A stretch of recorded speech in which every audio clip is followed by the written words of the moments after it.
Hello, friends. We're back. Uh,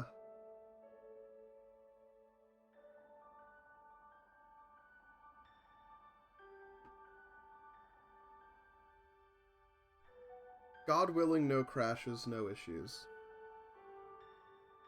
But yes, we are back.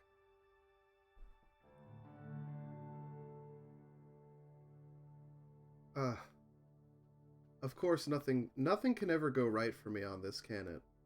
Well, that's not true. It went right last time. But yeah. So I'm not gonna explain everything again. Because it cut out. It cut out. Of course, I lose my intro. I lose my whole intro. But in any case, we're doing Adastra, and I hope you guys enjoy it.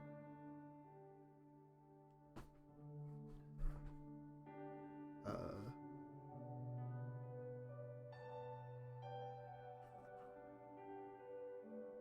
Again, when it comes to my computer crashing these days, it's like it's random. Like I just went to go click on a folder, and then it just crashed. It's just like a day by day. It's like a day by day thing. Deciding, like clicking anything can cause it to crash depending on what happens with it. Actually, hang on a sec. Let me quickly notify Discord again.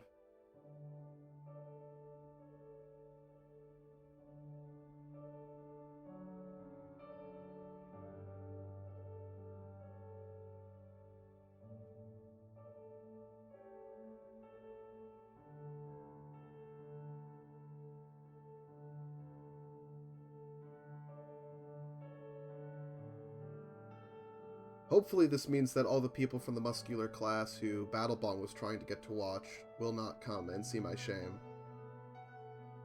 Do not come. Do not come. So, you guys asked for this? None of you are watching it, but here we go. Let it not be said that I am anything but a man of my memes. So I forget where exactly in the story we are.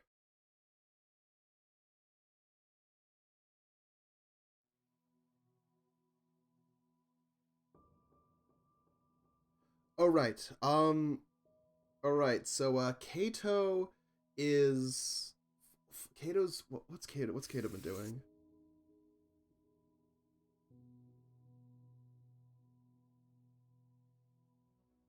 Oh.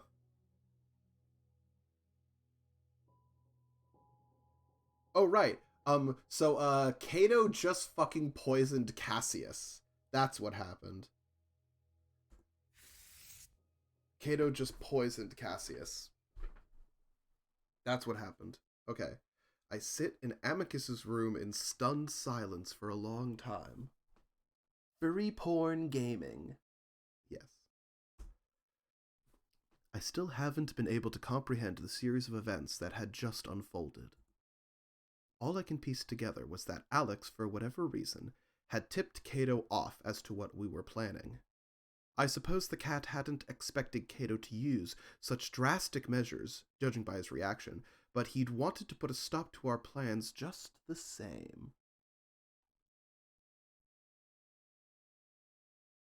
Hello, Danny. I'm reading Adastra because some people from the furry server suggested it, and then I put it to a vote, and then everyone else on the server wanted me to do it. So, here we are.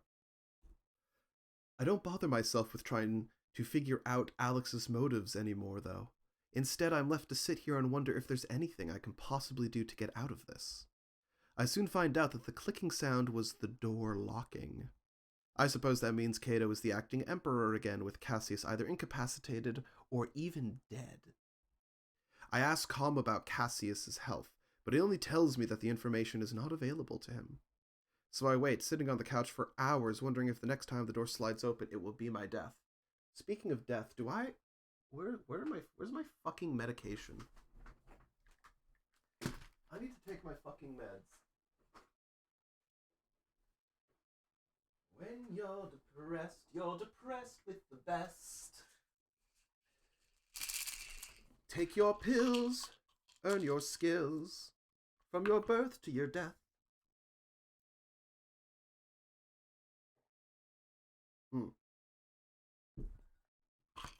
Okay. Pills taken. Pills popped. I need Amicus. These thoughts become too much for me and I have to get up to walk around trying hard not to hyperventilate. Maybe Neferu will be able to do something.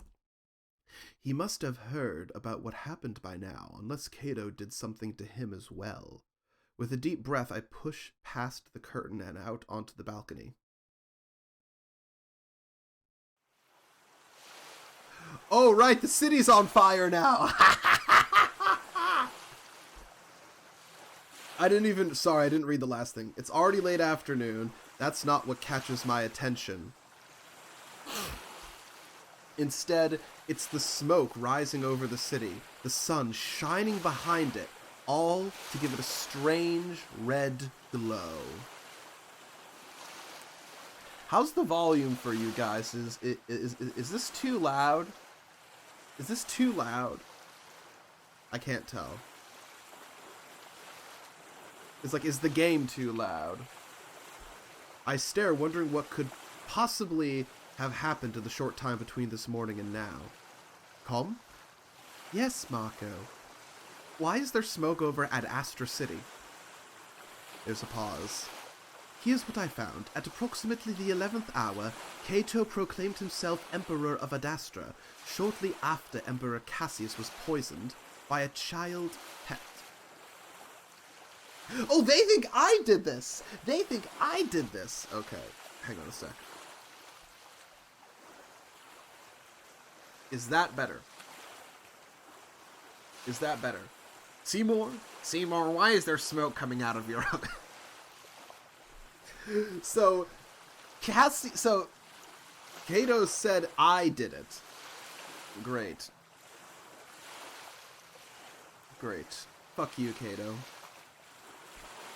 Cato then dissolved the triumvirate and assumed absolute control of the empire. There are destructive riots in all 7 major cities. Okay, so they're not mad at me. They were told a lie about me, but they are mad at Cato. Okay. Is Cassius alive? That information is not available to me, Marco. I sigh and stare down at the water, feeling sick.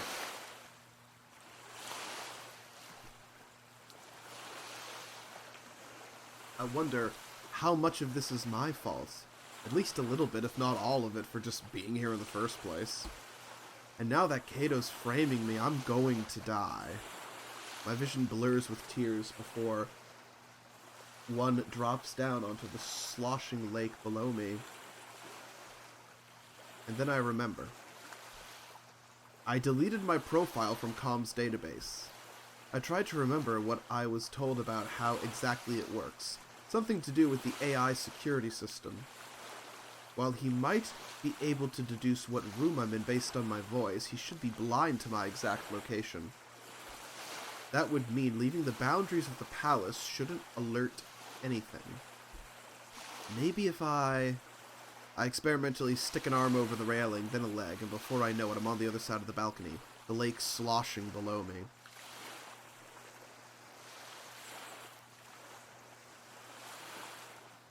There's a weird sound coming out of this earphone. Because, of course, nothing can go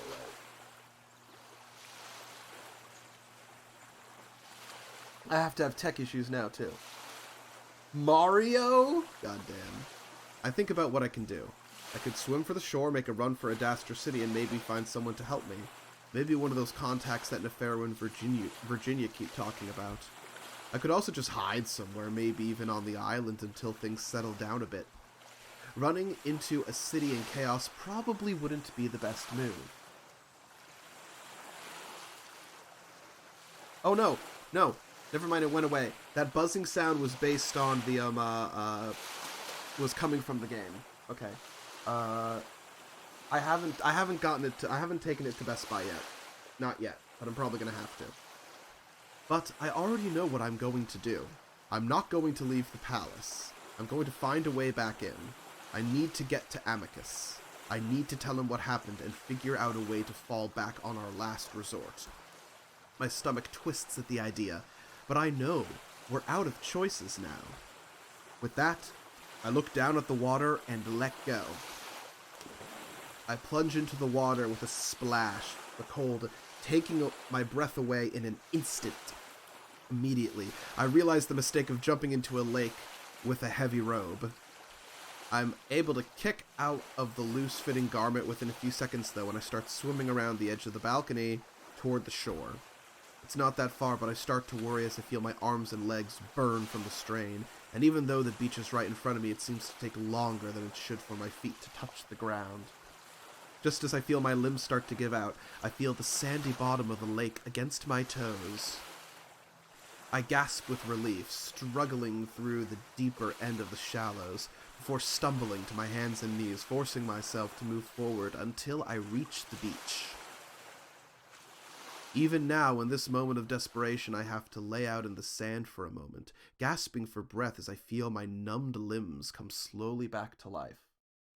Also, was that background noise still a little bit too loud? If so, I can save, exit, and adjust the volume there.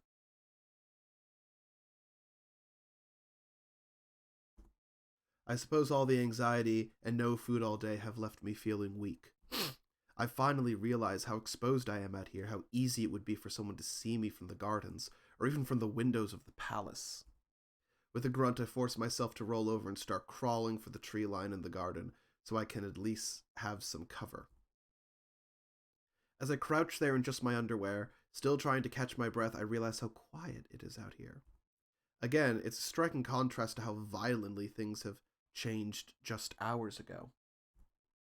Finally, after a deep breath, I start pushing my way through the gardens, walking through the foliage rather than using the paths. I doubt anyone's taken a garden stroll, considering what's happened, but the one thing I've learned is that no one's predictable here.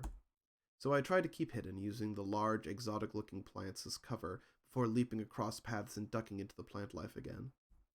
As I get closer to the palace, I try to think about how I'm going to do this. With any luck, no one's actually in the palace. It would make sense after what happened. If anyone is in the palace, I just have to hope they aren't Cato. There's also the problem of actually getting Amicus out of the dungeons. While I might be blind to calm, Amicus definitely isn't. I need to get to Nefaru. He would definitely know about what's happened by now. Maybe we could come up with a plan if he hasn't had one already.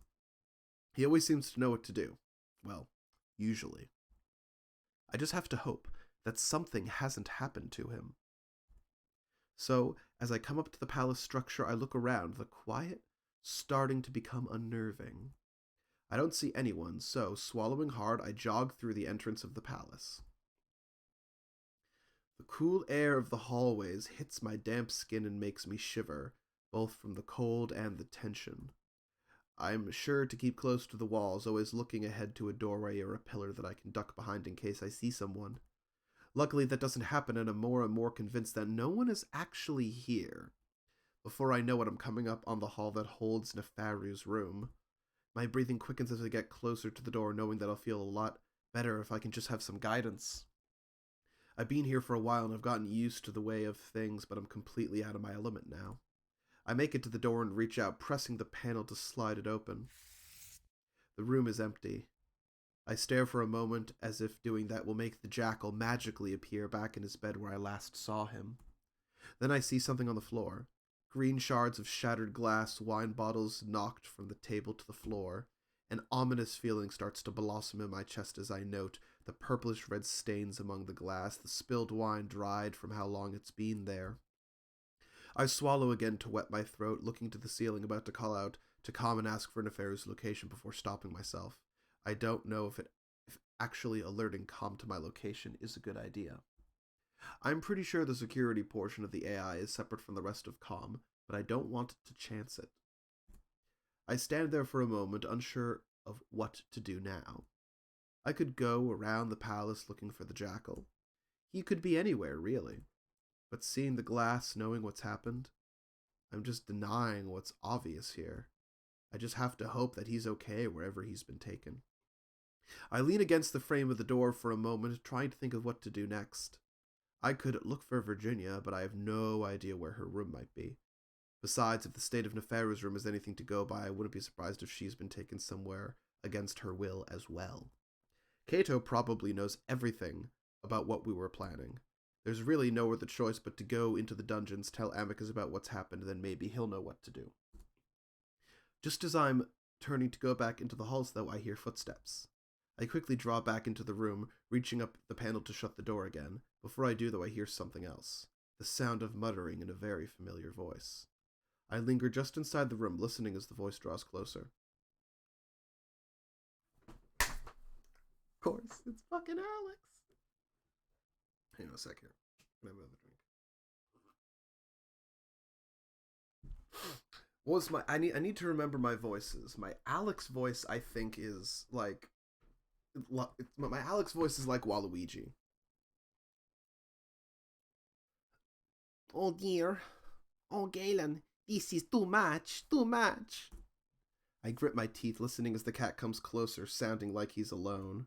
I suddenly make up my mind as to what I'm going to do next. I'm going to be killed. I'm going to be killed. What was I thinking? At that moment, the cat passes the doorway. He's got his paws up to the sides of his face, too busy staring at the ground to even notice me. He's close enough that all I have to do is reach out and grab him by the strap of his robes before yanking him into the room as hard as I can. Immediately, the cat shrieks, the sound bending comically with the force of my tug. I swing him around towards the middle of the room before turning around to quickly shut the door. Alex is still yelling as he tumbles to the ground, rolling several times before coming to a stop next to the shattered bottles. He curls up there, covering his face as he cowers on the ground. Wait, I'm sorry for whatever it is that I did. The cat continues to grovel before finally peeking through his paws to look up at me. He grows quiet, though he remains fetal, as if deciding if he should still be scared or not. Suddenly he seems to make up his mind and quickly stands, brushing off imaginary dust as he fixes his face into one of bland disinterest. Oh, Marco, I thought you might be somewhere else. My apologies. I glare. What reason did you have for grabbing me so roughly? No more bullshitting from you. What the hell is going on? The cat finally stops fidgeting and faces me, though he doesn't make eye contact, staring at the door behind me instead. Well, I'm sure you already know that, don't you? I'm surprised Kato let you out, to be honest. Something about Alex's demeanor, not only the way he's acting now, but the way he's been acting for the past month, gets to me at that moment. I step forward suddenly, and though I want to hit him, I settle with just giving him a hard shove in the chest that sends him stumbling back with a noisy slapping of his sandals on the stone floor. What the fuck, Alex? Yo, that's a mood. That's a mood right now. He windmills his arms, trying to catch his balance, and when he finally does, he brings his paws up to his chest, his ears pinned back and claws unsheathed. I don't know if Alex is any good at fighting, but I'd rather not get raked by those things, so I hold off on giving him another shove. Besides, he's looking scared again, staring at me wide-eyed.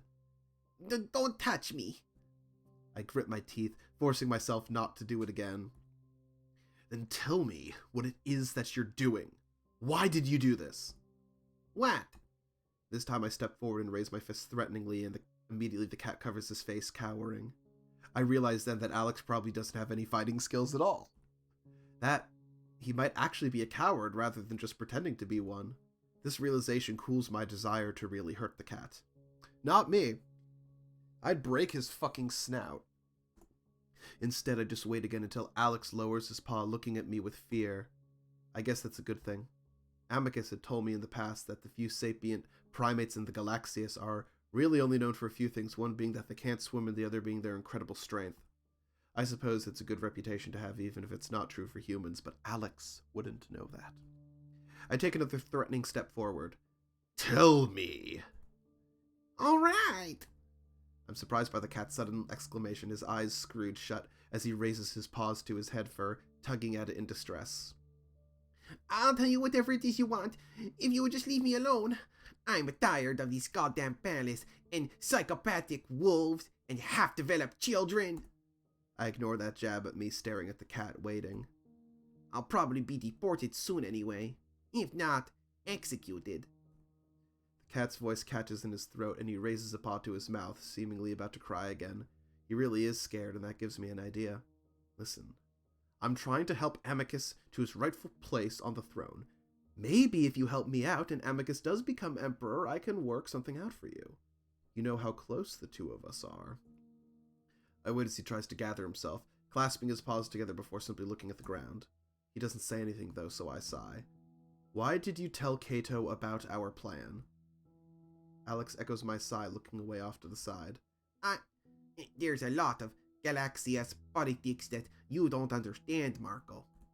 Well, simplify it for me then. I might be half developed, but I think I'm starting to get the hang of how things work around here. And if I tell you, you'll help me leave this cursed moon? I grit my teeth. Yes. Alex side-eyes me before shaking his head. I became a pet for a simple reason. Not for ambassadorial or Adastra Amorpha relations, not even to gather intelligence. I mean, originally that was my purpose, but I became close to Cassius over the course of several official meetings and dinners. My department took notice and altered my assignment. The cat grows quiet again. All right. Then what are you here for now? Alex takes a breath and looks me in the eye. Chaos!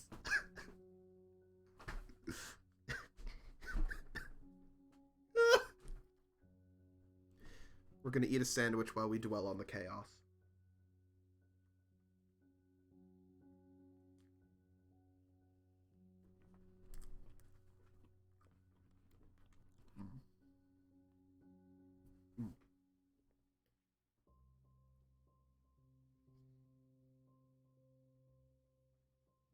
I wait, but that's all the cat says.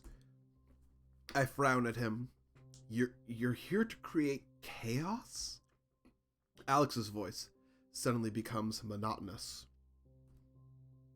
An unstable government creates an unstable society. Yo! Joker mode, Alex! Marco, we live in a society.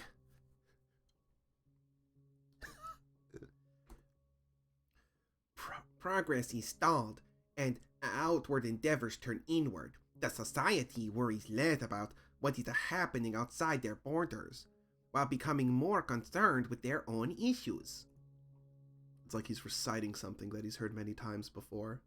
Thinking about it, the explanation seems to have some reason to it. Alex's seemingly senseless decisions, shifting alliances, and generally odd behavior could be explained by this. He's only here to make things more difficult for the wolves to integrate back into the Galaxias, to prevent them from progressing out of the technological and economic slump they're currently in. He's not just against me, Cassius, Amicus, or even Cato, but rather all of us at once. I think about the billowing smoke over Adastra City, what's probably happened to dozens of cities right now, and I suddenly feel an overwhelming feeling of disgust for the cat in front of me. Yo, same! A lot of things have happened on this moon that bothered me, but this particular act of sabotage is probably the worst. Just something about how careless it is, not knowing what will even happen, just that it will hurt the Empire, the people. Alex sees the look on my face, and quickly takes a step back, looking away. I understand. It may seem harsh, but it is my duty to Amorpha and the Galaxias as a whole to keep us safe from Adastra. If you knew the history... I assume you started the rumors about the triumvirates, then pinned it on me? I may have started the rumors, but I never implicated you. But you knew that would happen. Alex opens his mouth and shuts it, looking away again. And after I woke up in the gardens, told you about the doctor, you probably told Cato about our relationship then, too. Alex frowns deeply, taking another step back, looking almost like a child that got caught doing something wrong. Would have been spicier twist if someone didn't spoil it.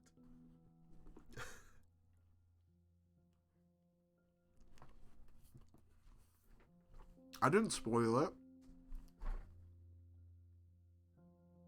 I didn't spoil this.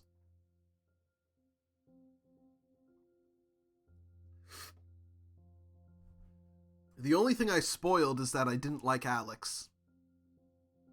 That's the only thing I spoiled.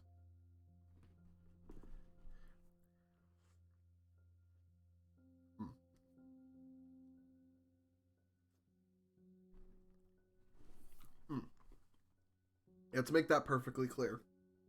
So hang on a sec.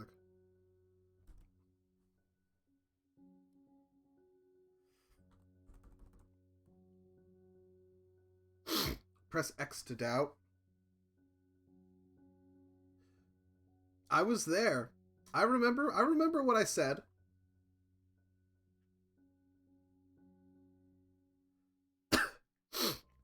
I did not spoil this. I did not spoil what Alex was doing and why he was here. Make that perfectly clear. Okay. I'm going to quickly save here. Options.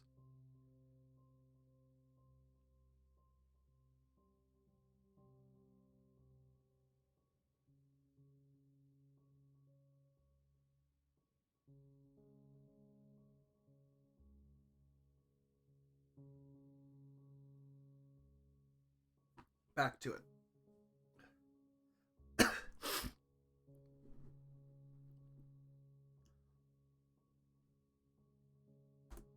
I feel my face grow hot, not really confident anymore that I'll be able to hold myself back from caving this cat's face in.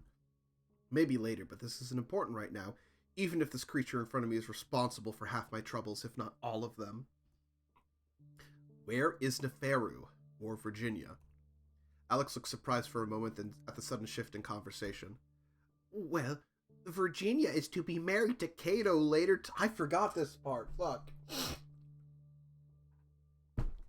That's not sus at all. My stomach lurches at that, but before I can even start to comprehend what that means, Alex goes on. As for Neferu, well, you don't know? I've been locked in Amicus's room all day. I don't know anything. Well, Neferu is scheduled to be executed, I think. I stare. What? When? I'm not completely sure. I woke up alone in the dining room and saw it on the news channels. No, when is he being executed? I don't know. It was going to be sometime today. But it hasn't happened yet, right? I don't know. Calm! I cut Alex off, not caring anymore about alerting Comp to my location. Yes, Mako. Has Neferu been executed? There's a pause. For a moment, all I can hear is my heartbeat hammering in my ears, and for a surreal moment, I feel like I'm going to pass out, and I have to square my stance to make sure I don't go falling over. The pause seems longer than normal, like Com is having trouble finding the information I asked for. Then, here's what I found. The execution of Neferu, the pharaoh's second son, is to take place in the royal amphitheater on the 14th hour for crimes of espionage and conspiracy to murder Emperor Cassius. The execution will be broadcast live on all public. How much time until the 14th hour? 14 minutes and 31 seconds. Shit! What the hell am I supposed to do? That's not enough time at all. Even if I can get to Amicus, I can't get him out in time before... The cat. I turn my eyes on Alex and he immediately backs away again, trembling. Can you get Amicus out of the dungeons? In that moment, I almost slap him, but I stubbornly force my shaking hands to stay at my sides. Can you fucking get him out or not? I think so. Cassius gave me almost unlimited access to comp security. My heart leaps in my chest. Then let's go down there and get him the hell out. I turn to the door, but notice Alex is still frozen in the same place. The look on my face makes him cringe again. Yes, but you won't let him imprison or execute me if I do? Alex, I will kill you right now if you don't fucking do what I tell you. We like that. Cat jumps and yelps as I scream at him, scrambling to head out the door with me hot on his heels. The cat was at least right about one thing. I would never be able to be a diplomat if this is what it really is. Yeah, that's why I decided I don't want to do it either, even though I sort of majored in it. I follow as closely to the cat as possible, practically stepping on his heels. Alex is clearly aware of it as his ears twitch back and forth nervously, trying to unconsciously glance back at me every now and then. Halfway to the dungeons, though, the PSA system crackles over our heads. Citizens of Adastra, please prepare for an imperial address by Emperor Cato. Alex looks back, but I force him to keep going with some prodding in his back, praying that maybe this won't have to do with the execution or that Cato might be canceling it altogether. Of course, that's not the case. What's my Cato voice again? It is Italian, and raspy, and evil. Citizens, it is a momentous day from the long history of our glorious moon. I have to play it more evil now because he's no longer unassuming and quiet. He's more of an active villain. I shove at Alex's back again. Just run. Alex does as he's told, though he's still not as fast as I'd like to go. After 10,000 years, we are finally choosing our own path. We are taking control of our destiny. I'm beginning to realize that after waiting for so long, unsure of what my own destiny might be. It's going to be decided today, no matter what the outcome might be.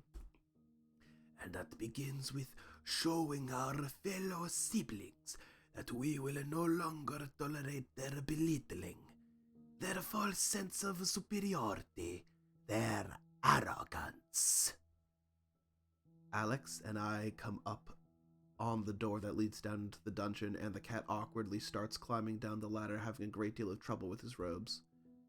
And we especially will not tolerate the spies, which I have kneeling before me as I speak. Hurry! I yell at the cat as I start sliding down the ladder myself, almost knocking him off as we reach the ground at almost the same time. The offer of false alliances, the whore of jackals, the flower of Chemia.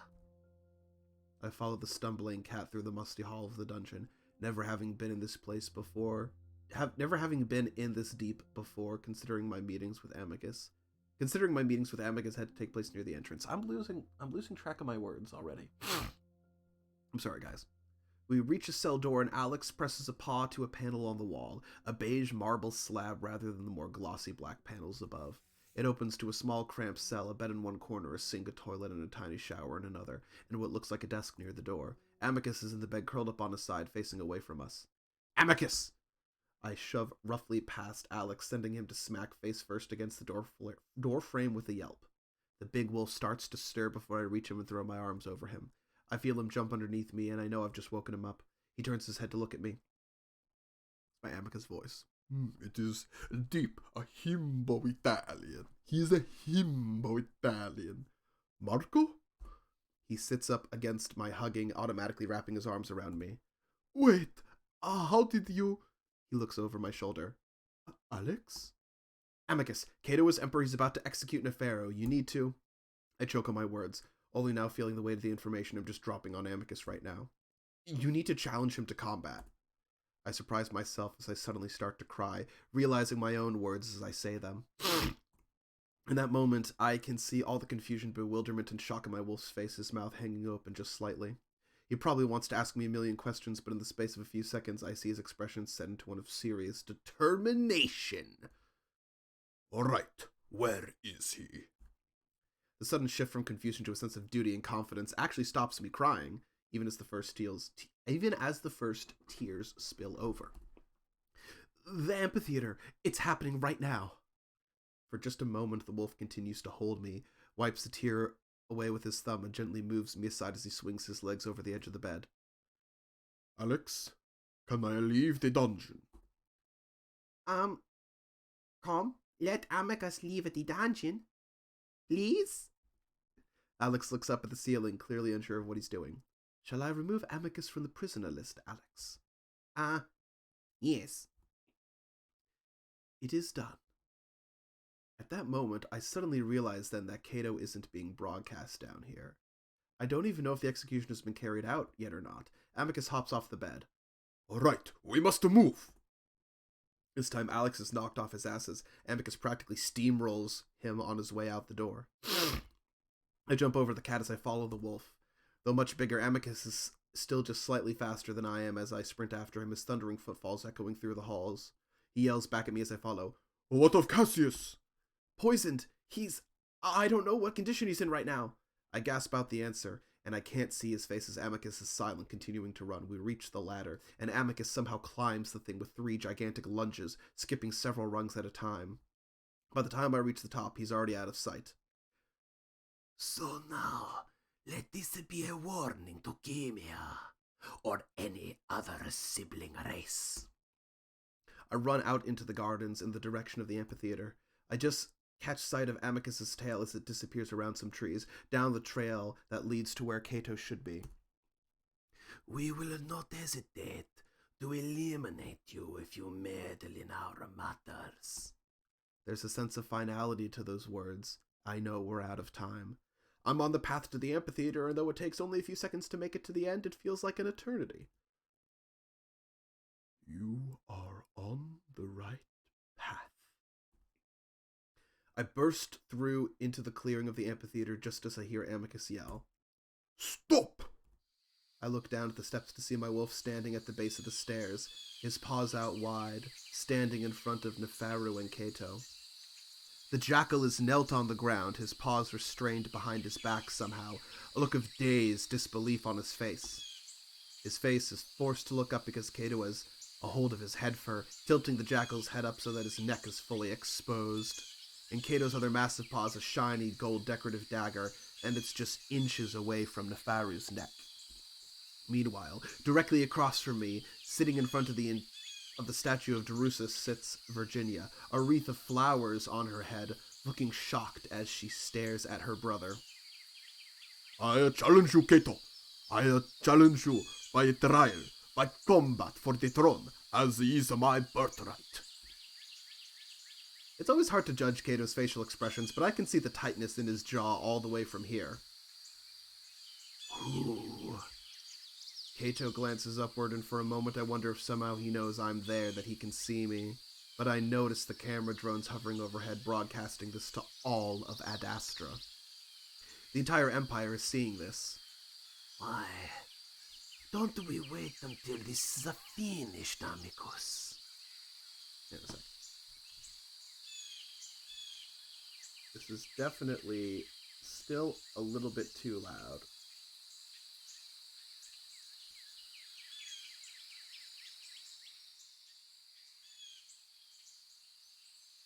There we go, that's better. We're going to resume. It would be wise to stay or Kato, unless you're afraid you'll lose the trial. The corner of Kato's scarred eye twitches. I can tell then that Amicus is playing this all up to the cameras, and that seems to settle it for Kato. With a grunt, he pulls Nefaru up to his feet by his head fur, making the jackal wince before shoving him toward the front seat where Nefaru slumps down. Then the old wolf walks past Amicus, setting the dagger down on the long, curved bench as well, across the aisle from Nefaru. You know what, Amicus? I think you're right. This is something we should do immediately. We don't want the Empire in limbo for any longer, do we? Amicus watches the other wolf, wearily, as he walks around him. No, warily, as he walks around him to stand in the center of the amphitheater. It's best to settle everything as soon as possible. I know that Kato was referring to all of us, Cassius, Nefaru, Virginia, me, and I'm sure Amicus does too because he glances back up at me for just a moment. Then let us settle it. Slowly I start to make my way down the steps, glancing over at Virginia to see that she's sitting up completely straight, staring at Kato and Amicus, her paws clenched in her lap. I move towards Nefaru, who's sitting on the front bench, hunched over a bit, and I can see metal glinting where his arms are held back. All right then. Trial by combat. Simple pugno, with no weapons, just teeth and claws. Kato stretches. I'll give you the advantage of a sight, amicus. This should be no trouble for you at all, eh? Even though that's true, Kato still seems very, very confident.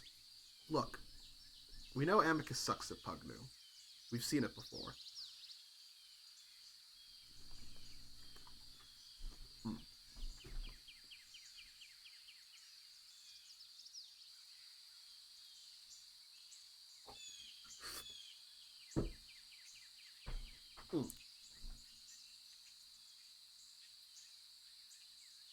Ugh.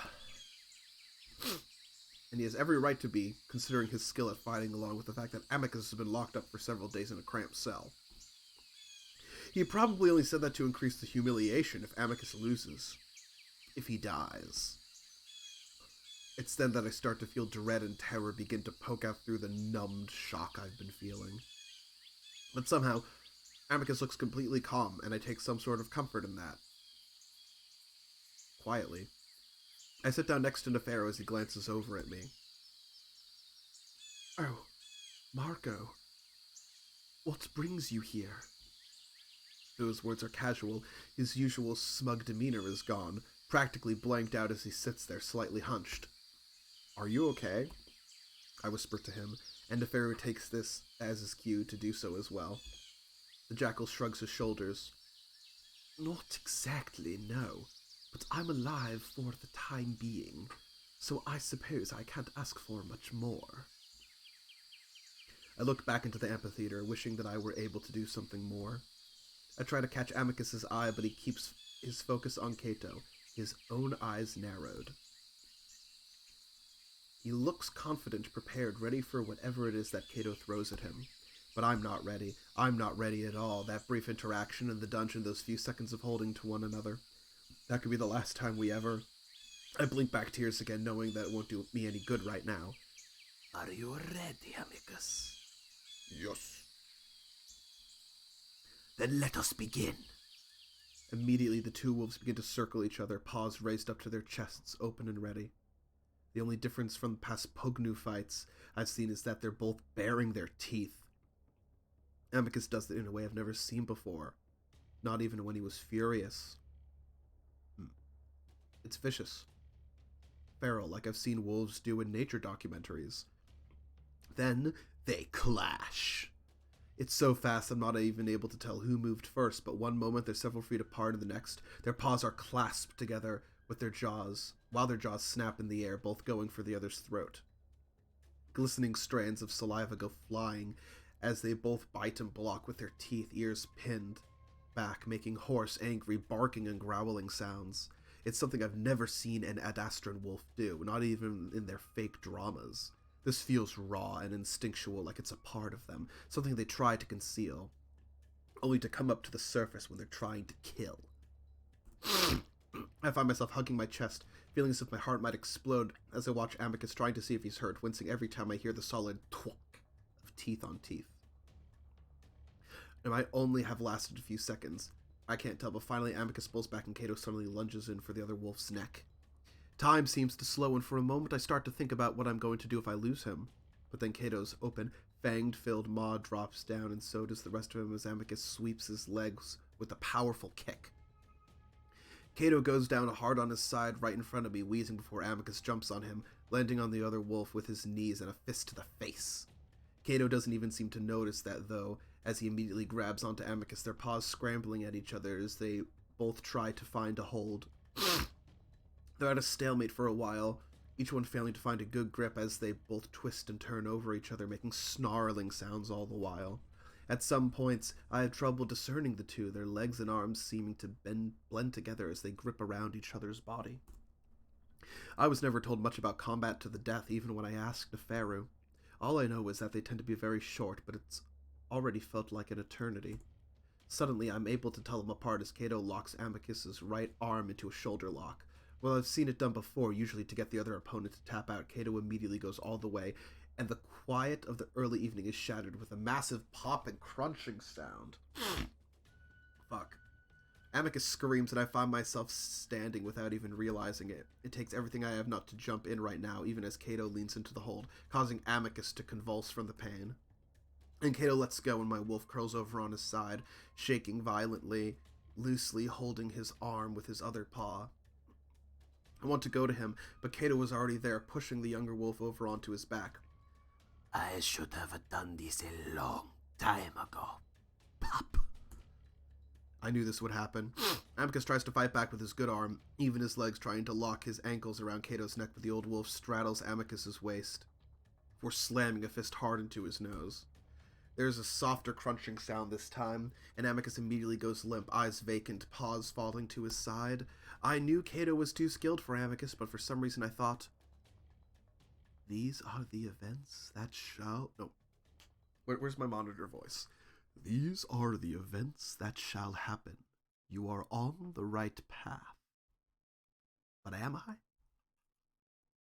Marco. Nefera whispers hurriedly to me. Kato hits Amicus again, even though the other wolf has stopped moving, and Amicus jerks under the weight of the slightly larger wolf. Marco, you must run. Kato likely does not know you're here. Amicus's eyes are half closed, unaware for his last moments. As Kato pushes his rear down on the other wolf's thighs, giving himself room to reach Amicus's neck. Run to the city, to the woods, anywhere. I shake my head silently. Was this really meant to happen? Why was I put on this path if it ended in my wolf's death? Why aren't the parents helping me? At that moment, the light of the setting sun catches something shiny to my left. I look over. I'm almost blinded by the brilliant reflection of Vita's light on the blade of the dagger. You gonna actually hit him this time, Marco? The one that Kato has set aside after almost executing Nefaru.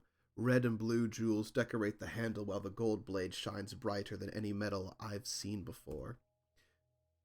The rules don't matter. Robotically, I lean over the side and grab the dagger by the handle. Marco! I ignore Nefaru, and at the same time I see Virginia directly across from me. Her eyes are wide and she's standing too, but instead of looking at the fight at Kato's jaws coming closer and closer to Amicus's neck, she's instead looking at me and pointing. She's pointing right at Kato, silently encouraging me to do what I'm about to do. But I don't need encouragement. The rules don't matter. I jump from my seat, the distance so little that I come down practically on top of the wolves. At the same time, I raise the dagger in both hands over my head and bring it down as hard as I can into Kato's back. The neck! Go for the neck! Fucking moron! As if in slow motion, I feel the blade slide into my target very easily at first, like cutting through butter. Then suddenly I feel something hard and there's an odd, muffled, stuttered sound of friction as the blade slows considerably. It continues to sink in, though, in sudden bursts of a few inches at a time, and it's only when the hilt reaches Kato's fur that I realize I've cut deep into bone. A rib, maybe. Kato howls, suddenly arching back, and I can only hope I was fast enough that he wasn't able to sink his teeth into Amicus's neck. I'm not finished, though, as I tug once, then twice before I'm finally able to wrench the blade out of the bone. For that split second, Kato begins reaching back awkwardly, unable to find my weapon before I've drawn it back again above my head before bringing it down as hard as I can, right into the side of Kato's neck. Just at the base. Hello, Hajar. Hajar 2. I'm glad you like hair. Do you like my hair?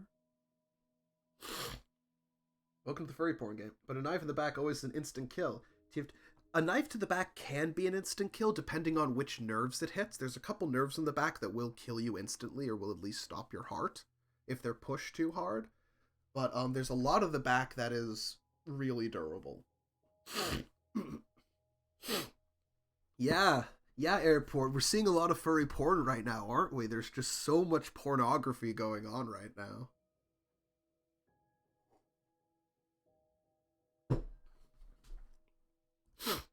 This time, the blade sinks in easily, once again all the way to the hilt. I yank it back out once more, intent on plunging in it again, but finally Kato turns on me, blindly swinging his paw out.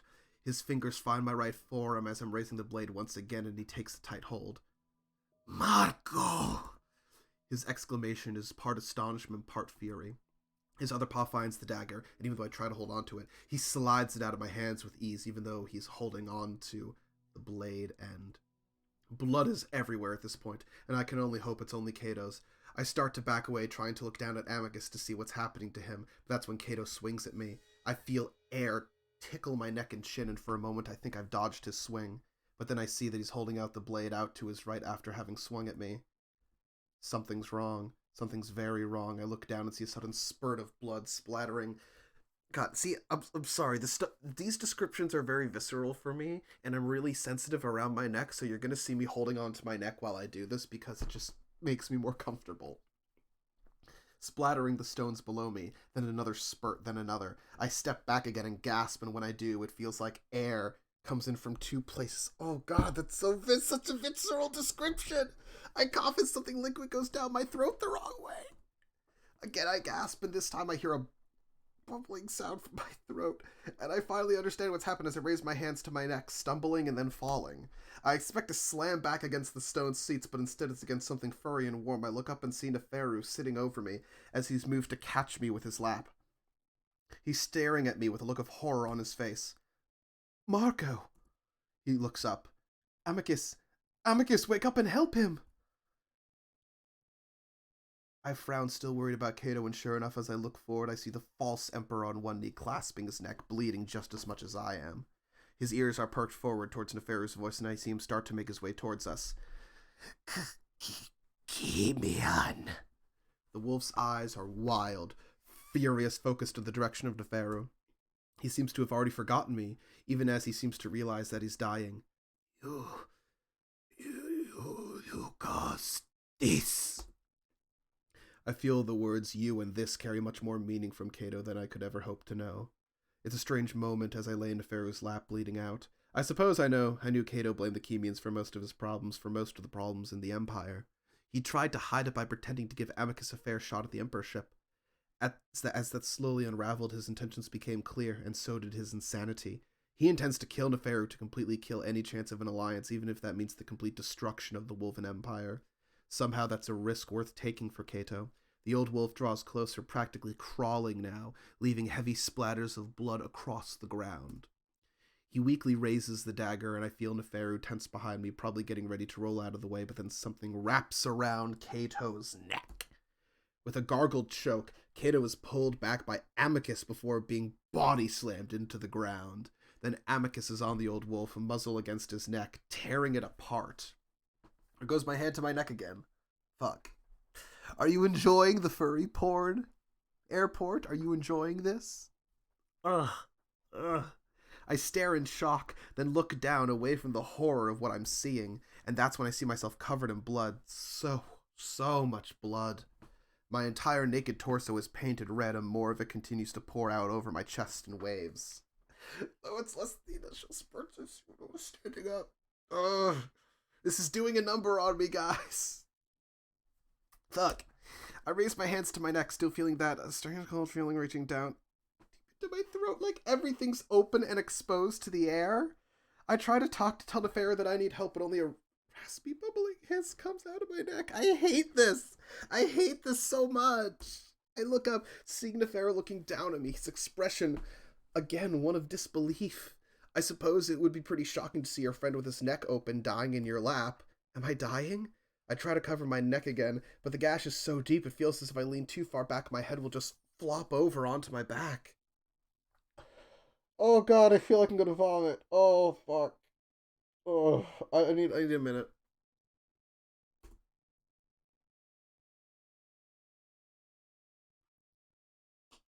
Fuck.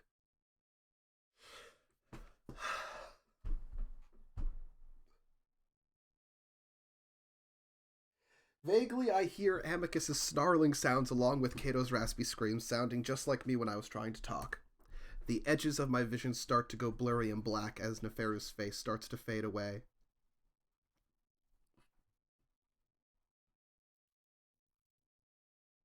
Then suddenly there's a big shift and I wake back up, this time finding Amicus looking down at me. This is also the part where I think I made all the right decisions, but depending on which decisions you make, the game ends here. I'm trying to make the ones that allow us to go further, but we'll see. An overwhelming sense of relief comes over me. I do get to see my wolf after all. I smile up at him even as he stares at me with a look of complete and utter devastation. No, no, please. Get Felix. Virginia, tell Alex to get Felix.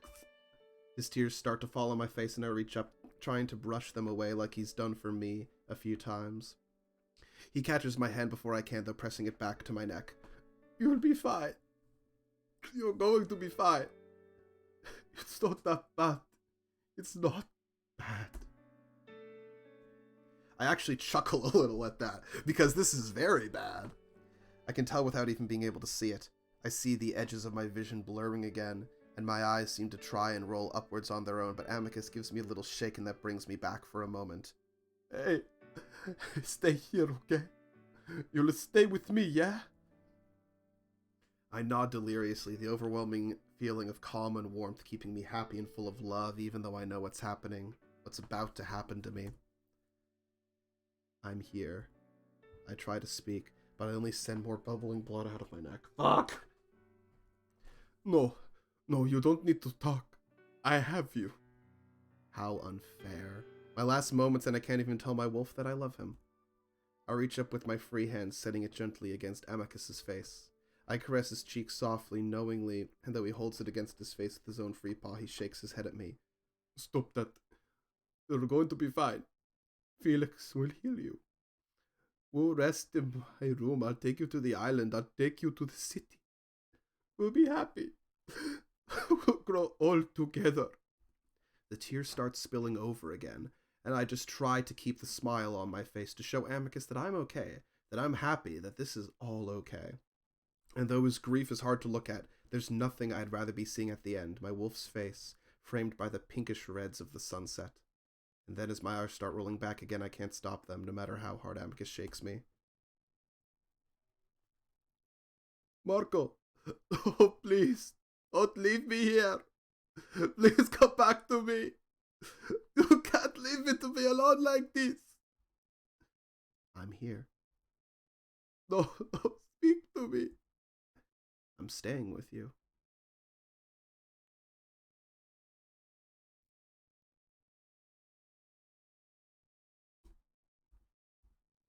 I drift through the blackness, feeling a sense of peace like I've never known before. Okay, moment of truth, guys. Did we do the right thing? Even though the space is empty, I feel it crowded with others, so many others. Or is it one other? I sense so many different minds and thoughts melded together as one. I need a medic bag. Yes, airport. I need a medic bag.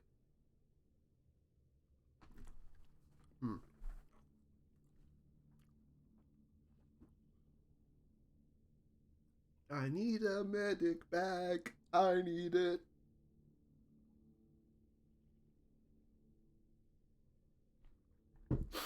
Imagine if that was his last words to Amicus.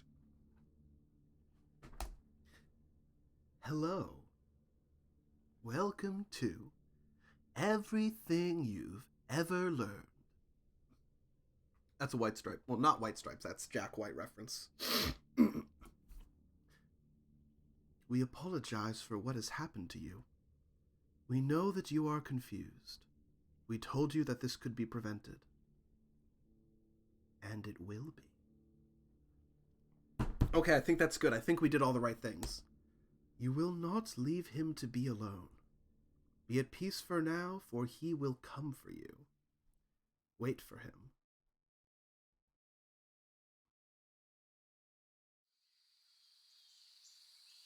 Amicus is the victor. All hail, Emperor Amicus.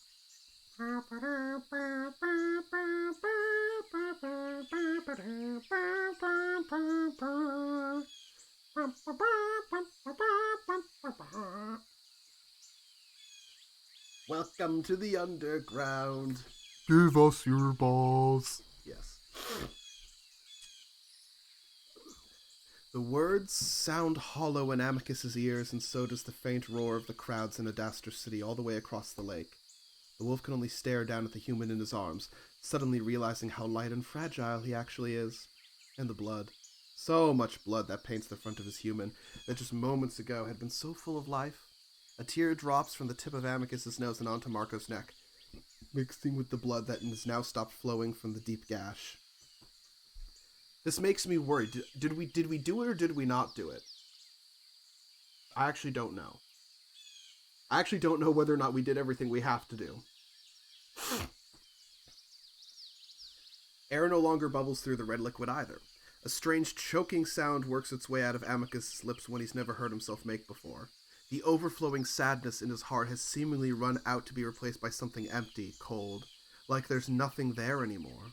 Still, Amicus wills the human to live, to use those special healing abilities he seemed to possess to breathe again. But even as Virginia moves to find Felix, Amicus knows that nothing can be done for something like this. Uwu. Welcome. Oh, extended Uwu? I have to read this whole really emotional scene in Uwu? Fuck. I hope I didn't accidentally kill Marco like Yek-Tan killed Tawi in Mass Effect 2. But even as Virginia moves to find Felix, Amicus knows that nothing can be done for something like this. Keroto had very nearly beheaded the human, cutting through everything that was important. Cradling Marco's head carefully, Amicus raises the young human up to his chest, hugging him tightly, squeezing his eyes shut and feeling the welling tears pour out over his cheeks, down his chin, and to the human's hair. I hate you, Seawolf. You picked the worst time to do this.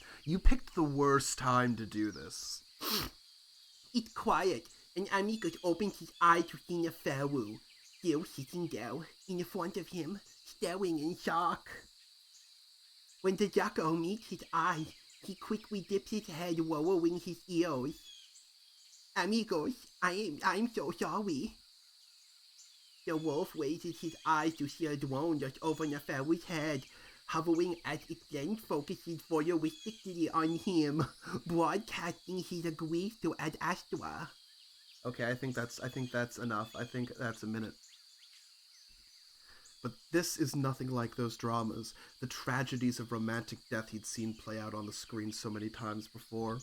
There is nothing romantic about this, as Amicus is sure his audience is finding it to be right now. This is real death, and the feeling is familiar.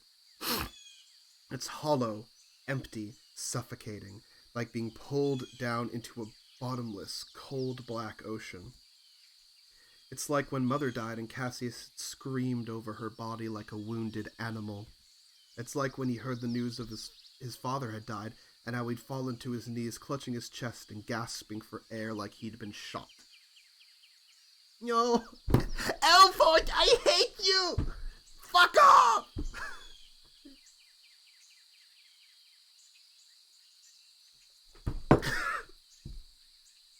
After all the emotion that I have put into this reading, you make me do this. I hate you! But this is well somehow, and Amicus can't even comprehend it. It hits him harder than anything he's felt in his life. Everything is going grey, the color being sucked from his vision from his wife. And even though he's not sobbing now, the tears are flowing freely down his cheeks. He isn't sure how he can recover from this all. He knows he probably never will. This is his fault. He forced the human here.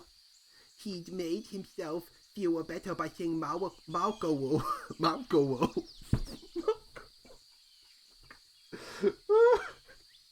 Had a choice in the matter, was free to do as he pleased. But that wasn't true at all. He'd taken the woman's wife, just as Kato had done now. Amicus realizes then he's no different from the other world he'd thought himself to be above. That he was more enlightened somehow, into wanting to hold all sapient life as equal. Yeah, the moral of the story, it's not enough to just be a fucking liberal. You have to go further. You have to go deeper. True facts. Don't be a liberal, guys, not even once. He's even worse. And even though it would break his heart never to have met Malko, Amicus only wishes that he never brought him here in the first place. To his death. Okay, I think that's long enough. Fucking Alexa, welcome to the stream. We just died. And I did some really good dramatic reading, and then Seawolf and Airport made me do extended uwu. The thought brings another wave of heart-wrenching grief to crash through his hollow chest, and for a moment he almost can't breathe. Please. Marco. The young wolf whispers into the human's hair. His voice now only a soft whine, as fresh tears blur his vision. His teachings since he was a pup begin to come to mind. Marco's soul, like the soul of all sapiens, is ascending to the greater intelligence, mingling with the lives of billions of others, with his father, his mother, maybe Cassius too. A place he'd also join one day. But the human soul belonged here, in his arms, not to be mixed and consumed by the parents, not yet.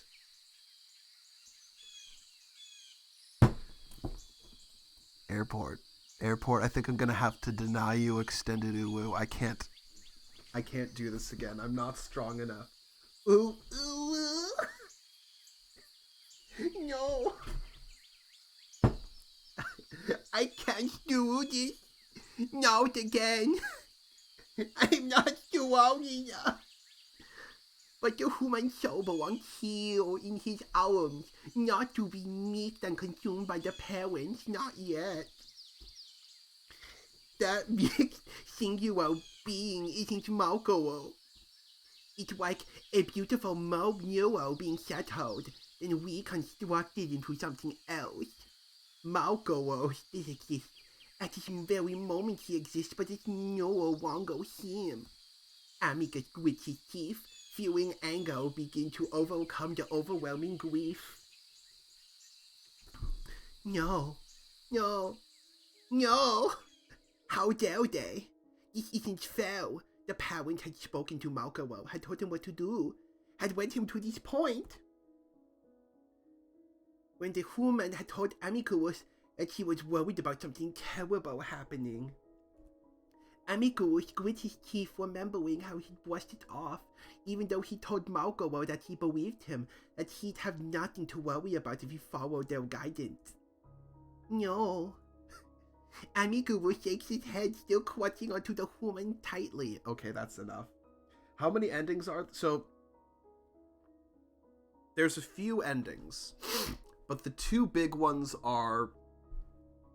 I'm not going to say what the endings are, but depending on your decisions before this fight, remember those few moments where we had some decisions to make? That determines the ending. Yes. But the point is, depending on the choices we make, either this is the end of the game, and we're coming to the end, or, depending on what choices we made, this is not the end of the game. And that's all I'm going to say.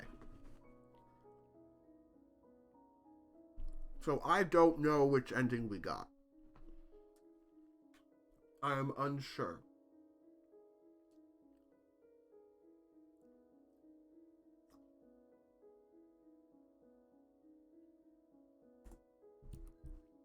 Amicus. Neferu's voice is tentative, almost fearful, like he's worried about what Amicus might do. Standing here, I realize you were just like me, trying to make history.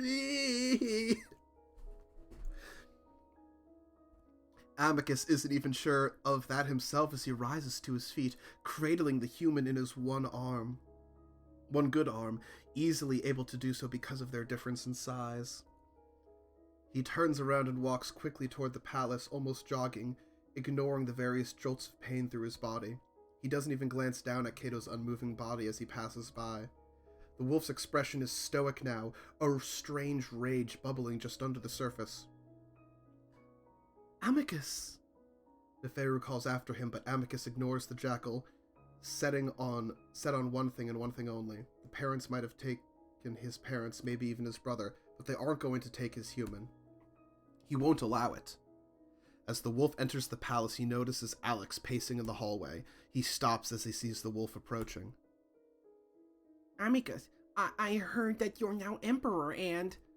He trails off as he sees Marco cradled in the wolf's arm, the blood covering the body flowing down a limply hanging arm to drip gently from his fingertips. Gmod karaoke when? Oh no. Amicus brushes past the cat, eyes set straight ahead, expressionless. Nothing seems to exist outside of the wolf's tunnel vision. Soon he comes to the door he is looking for and leans forward, pressing his injured shoulder to the panel to open it, ignoring the blaze of pain that shoots through him as he does. Amicus approaches the archive, glaring at the orb as if the machinery itself is the parents. The big wolf comes to a stop in front of it, staring up at the glowing blue structure for a moment before looking down at Marco. The ashen color of the skin is unnerving, so different from the deep tones it once had. Marco is dead, Amicus knows that, but he won't accept it. The wolf presses his face close to the human's for a moment, feeling the fading warmth before kissing him gently on top of the head.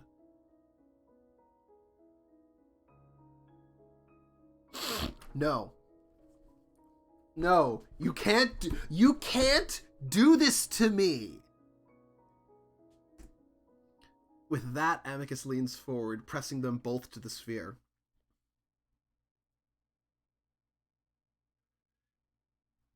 Sleep exists. Fair. Also, why is the chat not... The chat isn't... I realize the chat hasn't come up at all.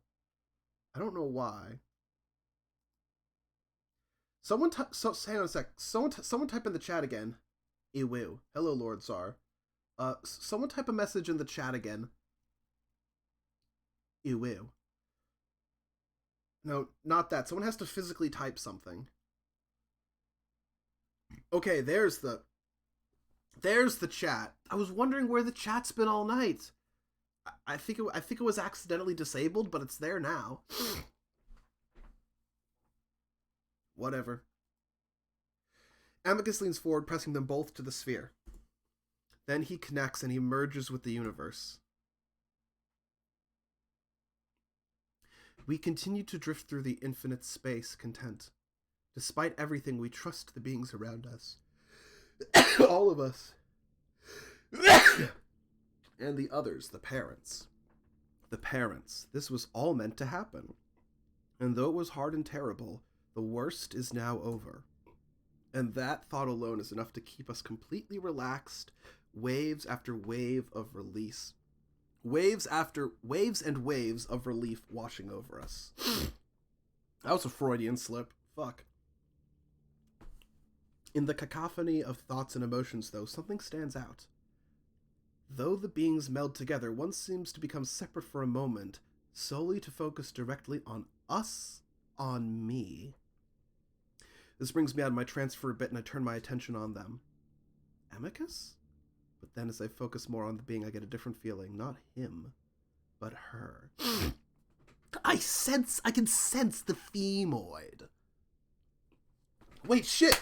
Do we have the Mira ending? The Mira ending is rarest ending. Did we get Mira ending? Did we get Mira good ending? Please. It seems like she wants to speak to me. She's not familiar, not someone I've spoken to before, but the intensity with which she is focusing on me. Hello? I reach out, but then suddenly the amalgamation of intelligence begins to pull away and I feel myself extracted from its mass. The feeling is bizarre and I almost miss the crowding of thoughts and feelings of being one with many. Then I feel myself again, my body beginning to materialize out of nothing. The nothingness around me slowly becomes something. For a moment I'm floating in the air, then I'm being held by something strong and solid. Hello, amicus. The first thing I see is Amicus's face. He's looking down at me, grim and determined. Just as I focus on him, though, his expression changes. Marco? I shift a little, trying to focus better on my wolf. Marco! Suddenly I'm surrounded by fur, getting squeezed tight against Amicus, my face pressed into his neck. Instinctively, I wrap my arms around him. Oh gods, are you real? Tell me you're real, Marco, please. He gasps the words like he's coming up for air after diving to the bottom of the lake. Why is the rum gone? Pollo. I'm having trouble remembering things, why he seems so upset. But I know something bad happened, and now it's over, so I try to comfort him. I'm real, I'm here. My voice is strange, like I haven't used it in a while. At first, I think I'm back in Amicus's room after I've woken up from the coma, still trying to convince him that everything is okay. Like we'd gone to sleep and just woken up and he wants to be reassured again that I'm not going to disappear. But then I remember that Cato came in that morning. Things fall into place like a long row of giant heavy dominoes. I suddenly sit up a bit against Amicus's chest, pushing back so I can look up at him. Wait, the fight, Cato. Amicus, are you okay? I look him over, trying to check his wounds. The blood and swelling that I'd seen in the amphitheater is gone, though. He's clean and well-groomed, and his arm seems fine, judging by its sturdiness underneath me. My brief look at him is ended, though, as Amicus suddenly yanks me back against his chest, sobbing against me. I've seen Amicus cry before, back in the dungeon, but not these gut-wrenching sobs that I can feel heaving through my own body. It serves to shock me to my senses even more. Firmly, I push back against his chest, creating space between us so I can hold his face in my hands. He just looks back at me, crying openly, and I watch as the tears well out of his eyes and seem to disappear into the fur of his cheeks. I'm sure we both want to say a lot in this moment. What happened? What's happening now? What will happen? But in this particular moment, in space and time, we're back together. It's impossible, but it's happening. Okay, once this scene is over, I have to do my Duolingo. I'm sorry. It's impossible, but it's happening, so I cling to him again, and he just holds me as I press my face against his chest, listening to his hammering heart squeezing my eyes shut. If this is eternity, then I'm completely fine with it. I'm not sure how much time passes, but as this thought crosses my mind a few times, my eyes suddenly fly open. I press back again, looking up at the wolf holding his face again. Wait, if you're here, did you? I wonder suddenly if maybe Amicus had been seriously wounded in the fight, that he didn't make it after all. But Amicus shakes his head gently, his sobs having quieted to subdued sniffles and hiccups. No, I'm fine. I won. Cato is dead. I'm flooded with relief. Yeah, fuck you, old geezer. Fuck you. He strokes my hair gently, slowly, and I wonder why he still looks so sad. But how are you here? Aren't I? I lay around at the infinite space surrounding us. The stars and planets are unusually close, stunningly bright, and unimaginably vivid. The blues, purples, and blacks are deep and monolithic, signaling the endless space that stretches beyond. Am I dead? Amicus pulls me back against him, forcing me to look away from the churning universe. No. You're here. It sounds more like he's convincing himself rather than me. But where's here? Amicus is quiet for a moment, and I find myself content to lean against him for a while, just wanting to be close to him. Oh no! Cassius, get the doctor! The Duolingo owl has taken Marco from me.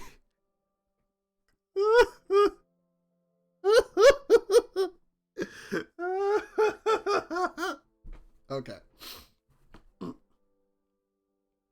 is good. At some point, Amicus had sat down and I'm cradled in his lap. Considering we're not just floating around in zero gravity, I have to assume there's something solid underneath us somehow. Amicus sniffles again. I melted my mind with the archive to speak to the parents. That's all I know. I think. Did I do the same then? I was holding you when I did it. My neck, the blood. I look up at him again. Amicus? Am I alive? Amicus looks at me for a moment before his face screws up and tears well up again. I don't know. He whines out the words and I immediately hug him again. Hey, I'm okay. See, I'm here. Another sobbing fit starts, and now I know why. I must have died, and now for whatever reason the parents have let us reunite somehow. And I know that Amicus must be wondering the same thing I am. How long is this going to last? I tried to think of what to say in case this is our last moment together, in case I'm going to be absorbed again. But my mind comes up short in the weirdest of ways, only able to think of things that don't matter. So I settle on what just happened. You're Emperor now, Amicus. Amicus nods against me, not trusting his voice at the moment, apparently. I'm so happy for you. Now he shakes his head, smearing tears against my cheek. I hate seeing him like this. I hate that this might be the last way that I'll see him. Please don't cry. Let's just be together right now. I sit up straight and pull his head against my chest for once, cradling his massive form against me, caressing his ears and neck. I'm okay, I promise you. I went somewhere when I died. The word is so strange to say. It was really nice, full of people. I wasn't alone. It was peaceful. Amicus takes a deep shuddering breath, finally pulling back from my hug. That's wonderful, Marco, but I'm sorry, because I'm not letting you go back there. Amicus suddenly looks resolute as he smirks through the tears. You're coming back with me. His voice breaks several times and I can tell he really means it. He really is certain he's going to drag me back from the dimension of the dead. I don't know what to say. I don't know much about the parents or the afterlife, but Amicus must, so I trust him. I smile up at him. Okay. He smiles back at me and then very suddenly kisses me. It's rough and wet, and he kind of misses my lips, but I kiss back, holding him tightly. Once he finally draws back, I'm happy to see my wolf back to his usual confident self, even if he has to keep sniffling with his runny nose. Damn! Wonder how that feels. I look around at the swirling cosmos again. Can you just get us out? Amicus frowns, looking around himself. This is actually my first time doing this, so I am not sure. Thank you, Amicus. Amicus looks behind us and up and down and clears his throat. Com, are you there? Silence. I can tell that Amicus is already out of ideas. Himbo Wolf. Does Marco not have friends or family? No, he does. Airport. We've been over this. He does. He has friends and family back on Earth. I can't say anything more without spoiling, but we do know that much. The parents are doing this, right? I think so, though I've never spoken to them. You actually have more experience with that. Amicus grins at me, looking back up. Maybe if we walk back. I give Amicus a strange look, and just as I'm about to point out the absurdity of walking back to Adastra through infinite space, a booming presence makes itself known. I suppose you are finished. Amicus and I both jump, and the wolf leaps up to his feet, keeping me held up in his arms. Who's there? Amicus shouts into the void, snarling. It's okay, Amicus, it's just the monitor. I say it like he's an old friend of mine. Amicus doesn't lower his guard, however, and continues to growl into space. The monitor expresses his amusement in that silent way of his, but I can understand why Amicus isn't letting his guard down. It's evident in the way he's holding me, clutching me tightly to his chest.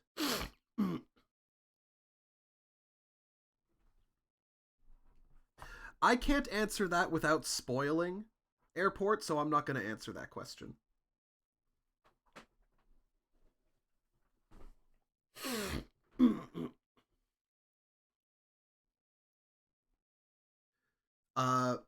That will be answered in due time. He afraid I'm going... You were doing so well, writers of Adastra. It was dramatic. It was heart-wrenching, gut-churning, beautiful. Did you hire any fucking writing editors? He afraid. Oh, he afraid. He afraid I'm going to be taken back from him. No editor, he afraid. I am too. If you are, I'll open the channel of communication now. Amicus raises an eyebrow. What the hell are you talking about? You wish to speak with the parents, correct? They wish to speak directly with you, at least as directly as is possible. There's a pause, and I can see the gears turning in Amicus's head as his ears flick. Yes. Then it is done. I love the monitor. The monitor's presence vanishes, and suddenly there's another one. Not one, but many, similar to what I had felt earlier. This is still different. Instead of melding together, these entities are distinct and separate from each other. But they're so similar that they could be copies of a single person. Their intentions feel disturbingly uniform, like they're all on the exact same path.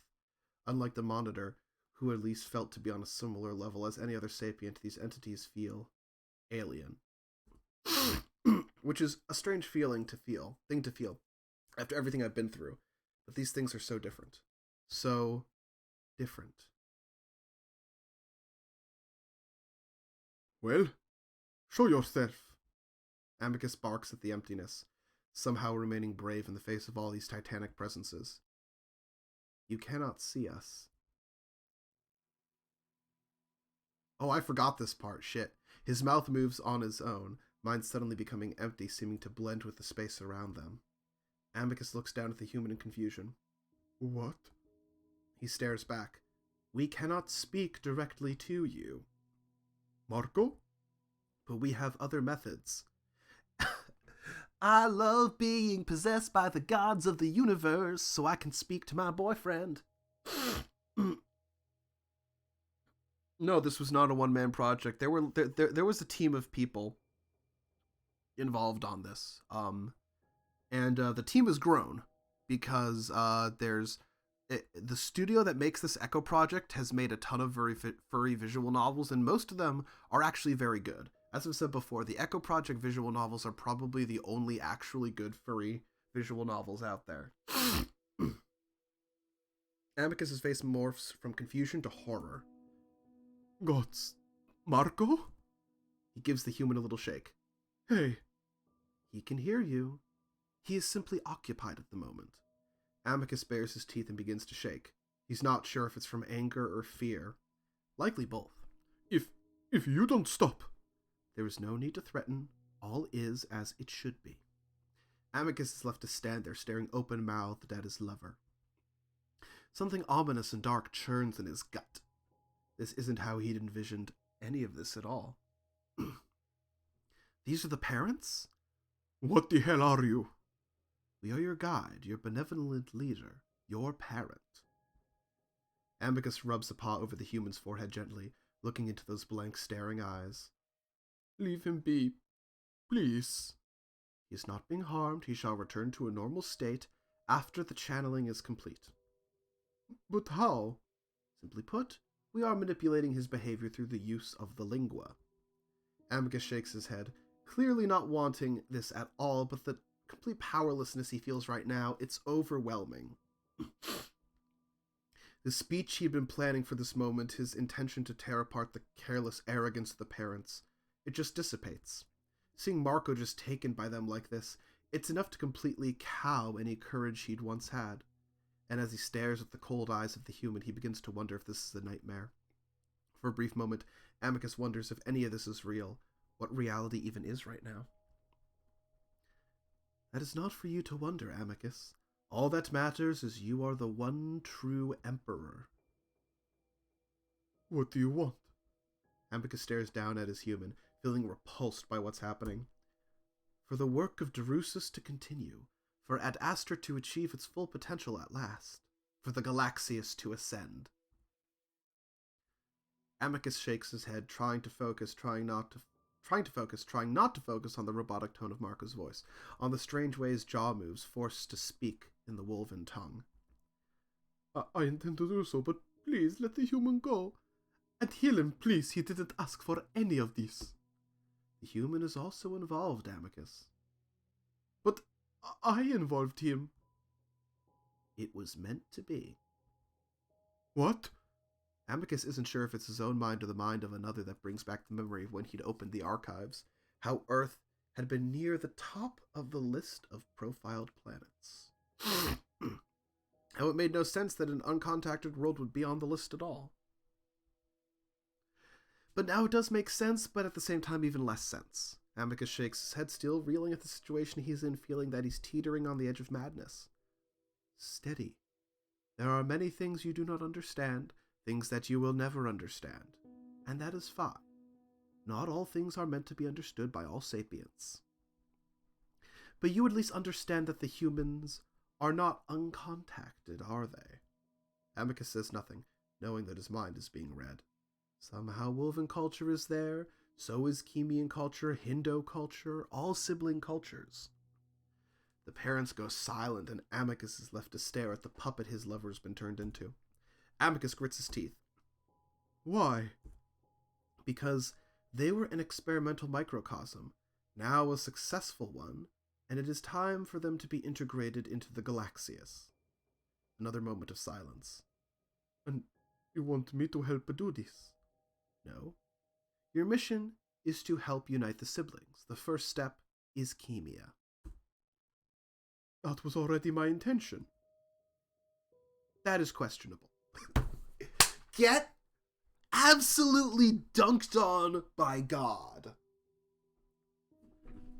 Beautiful.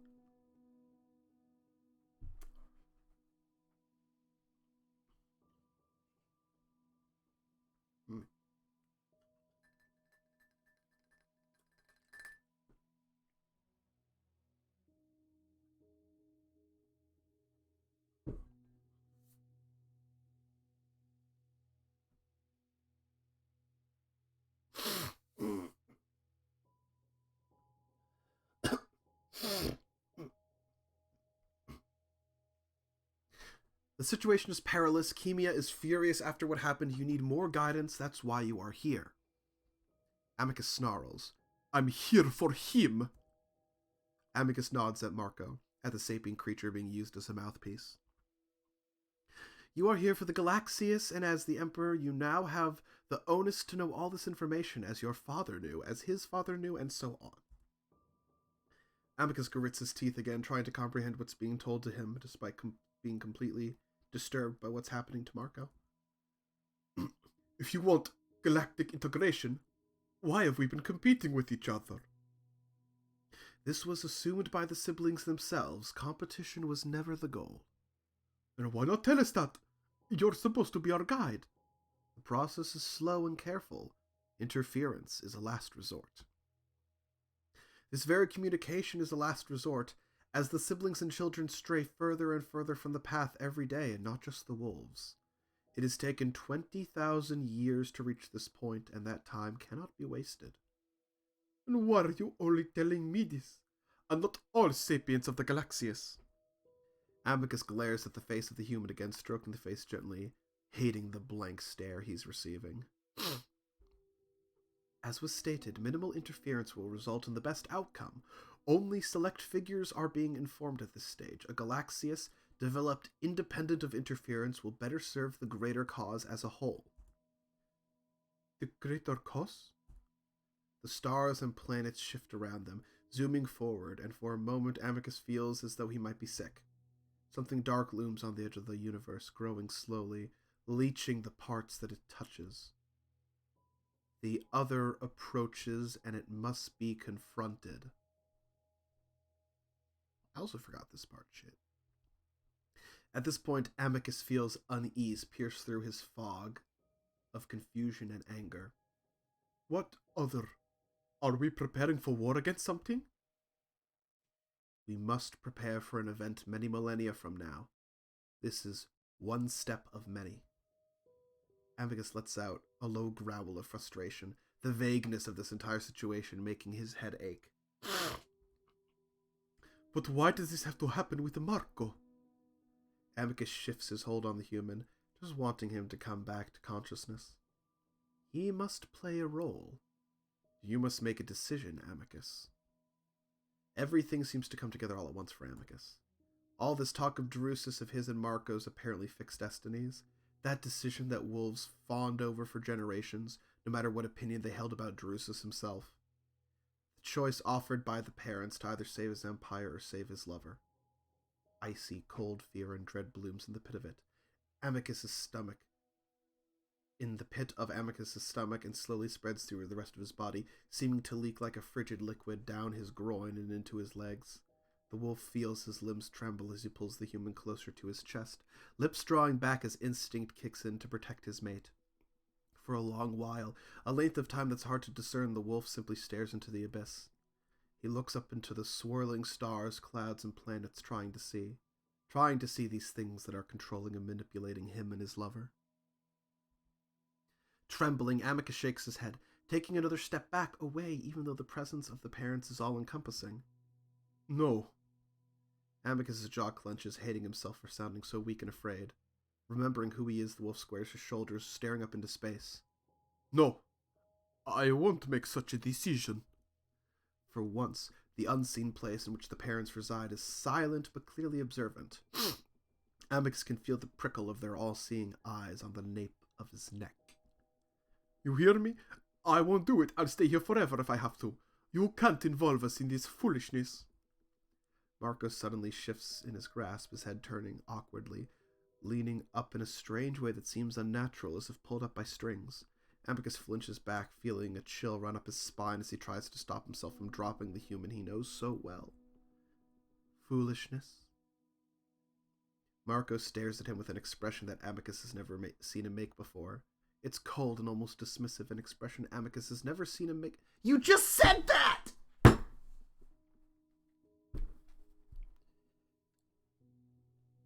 Get this. This is why you always get editors. How does this situation, in which the lives of 1 trillion sapiens teeter on the brink of annihilation, call for such childish statements? Tell us, in what universe would attempts to avoid such a catastrophic outcome be considered foolishness? The human suddenly tilts his head in an unnatural way, leaning in closer to the wolf, and Amicus gasps, setting a large paw against Marco's face, trying to stop the strange, inhuman movements. Stop that. Don't hurt him. The human holds the position for a moment, and seems to slowly relax back into the wolf's arms. Amicus feels his heart pounding in his chest. He'd provoked, well, not even anger from the parents, maybe just annoyance, yet the experience had been terrifying. Seeing Marco twist and contort in such a way was unnerving, sure, but the parents had meant to do it, and the wolf is beginning to realize why they're using Marco as a puppet. Anger and fear battle for control over the wolf before the latter finally wins out, remembering what type of decision he might have to make. Please. There must be another way. I can't choose between these two things. There's a pause in the air, and Amicus feels his knees about to give out, preparing to throw himself at the imaginary feet of these monolithic beings. He'd beg until the end of time, wolven pride be damned. What decision do you speak of? Amicus glances up at the stars. The decision presented to Drusus. The one decided for him by Mira 10 millennia ago. Amicus frowns, knowing that the parents already know what he's talking about and becoming further distressed, that they're making him vocalize things that are so obvious. Is this sequel bait? There already is a sequel. There's 2, actually. Oh, Amicus, don't you know the proclivity of your own people to twist and distort, to aggrandize and romanticize the truth? Amicus is quiet, waiting, heart still hammering, simply feeling numb at this point. Do not rely on woven myth to inform you of parental intention. Only we will speak the truth to you. Amicus lets out a little growl, anger overcoming fear again. Then what is it? Why torment me like this? Several moments of silence pass and Amicus growls again, frustrated at the way he's being treated, how his emotions are being manipulated and sculpted like a mound of clay. This isn't what he'd been taught at all. Had his father known the parents to be like this? His grandfather? Amicus wishes he had been warned somehow. As the silence drags on, the wolf tries to deaden his emotions, to not give these entities any sort of hint as to what he might be feeling, wanting to refuse this blatant attack on his own agency. Despite how futile he knows that must be. You can bring back your lover. At this very moment, time stands nearly still on your plane. Marco's body and mind are still salvageable. Okay, so I think we definitely got the good end. Amicus's heart feels as though it might leap from his mouth, his hold on Marco tightening. Oh, but only if you submit yourself to the benevolent will of the parents. Will you? Amicus furrows his brow in confusion, unsure of what all this could mean. But I've already done so. Ever since I was a pup, we've been told to. After this experience, your mind will waver. You're unsure as to what our intentions truly are. There will be moments in which you will want to question, to doubt our will. You must overcome such moments. Our will is what is best for the Galaxius and the universe as a whole. Amicus stares for a moment. And if I don't agree? We shall let the human pass on as he naturally should, and we shall wait for a future emperor to take your place. Amicus shakes his head, not wanting to believe this is true, that this is the way that the leaders of the Galaxius function. It must be done. The wolf is quiet, for once wishing that he isn't in such a position, wishing he could hide away in the quiet countryside with his human to live a normal life. That is not your calling. It never was. I know. Amicus whispers, more to himself than the parents. There's a long moment of silence in which Amicus simply stares into space, contemplating what it means to give up any true freedom, to submit himself to the absolute authority of the galaxy. Will you submit? Amicus takes a deep breath. Will my decision affect Marco's free will?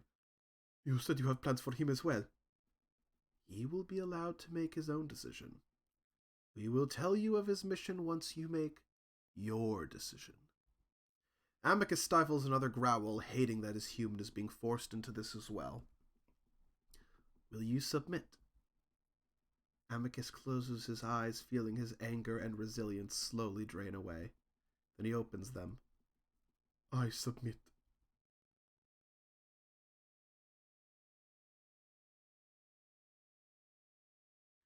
Blue light swirls in front of my eyes in intricate spiraling tendrils. It's beautiful, and as I begin to focus, I see a blurry gray shape in the middle of it all. Even before I'm fully able to see him, I know it's my wolf. I smile and reach up, cupping at the warm, furry form. At some point in this little journey, I stopped caring about whether the things I see are real or not. I'm just happy that I'm seeing him. He smiles down at me. Hey. Hey. I lie quietly in his arms for a while, just enjoying the comforting blue glow. I'm reminded of when I first met Amicus when our ship stalled out in the blue dust cloud, when he'd finally revealed to me his botched plan. That feels so distant now, like it was years ago rather than just months. I take a deep breath, and something about it feels strange, almost like something mechanical is moving in my neck. I reach up, touching my fingers to my throat, and for a moment they brush against something that feels like a thin line of flesh. But Amicus reaches down to move my hand away, pressing it to my chest instead. You're alright. You're going to be fine now. What? That's when I also realize my voice sounds strange. It still sounds like me, but there's something slightly off about it, like it's a little higher. Maybe even just a little robotic. Remember that time you got kidnapped? Yep.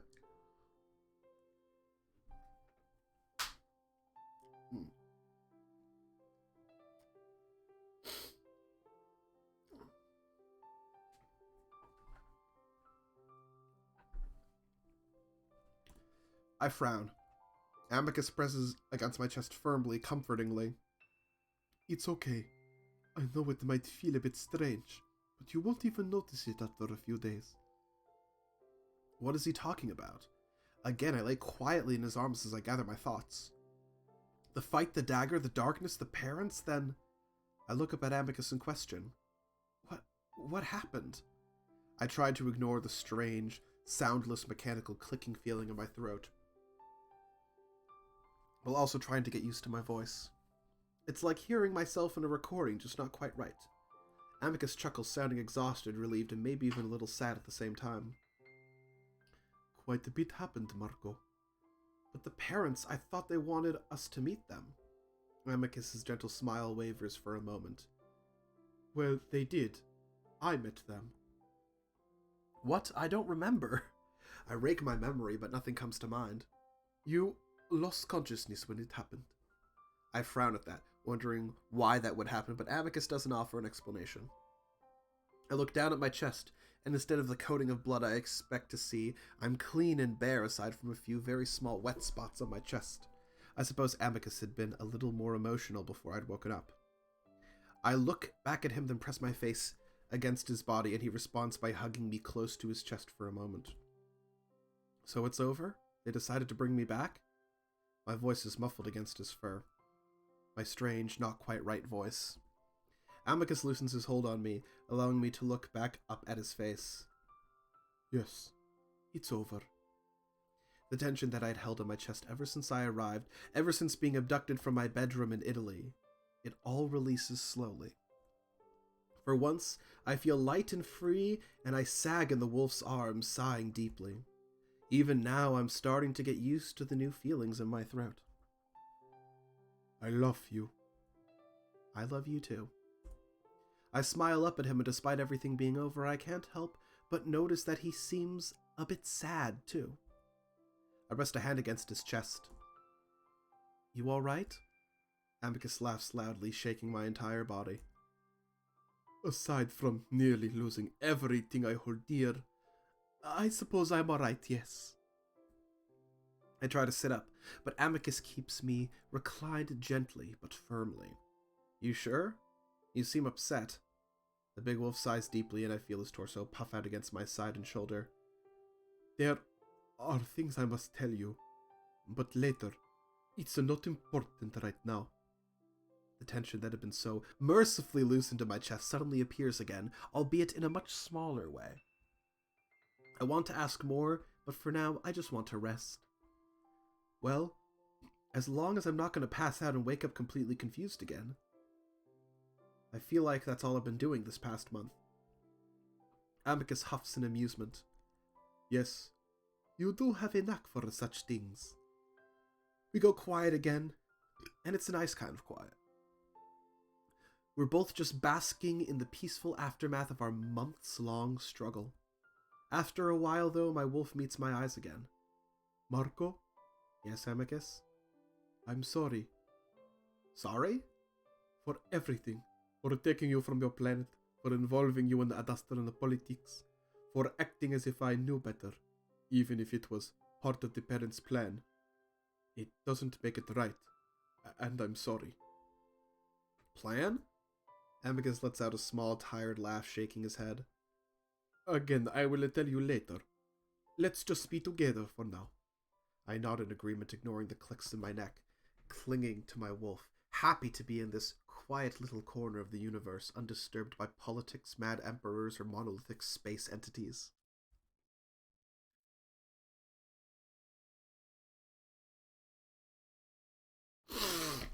Okay, guys. I need to take a fucking break.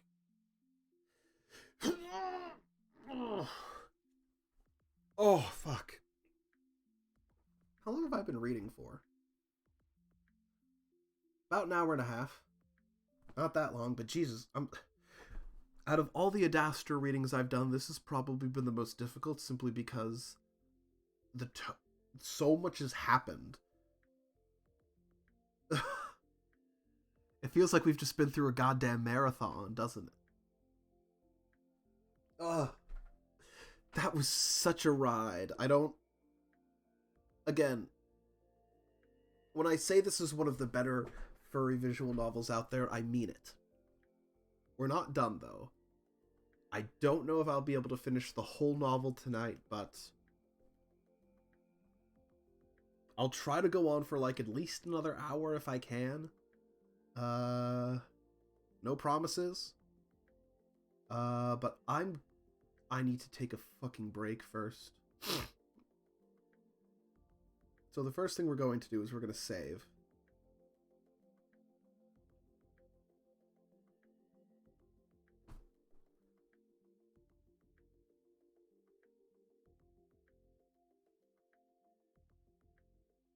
Okay.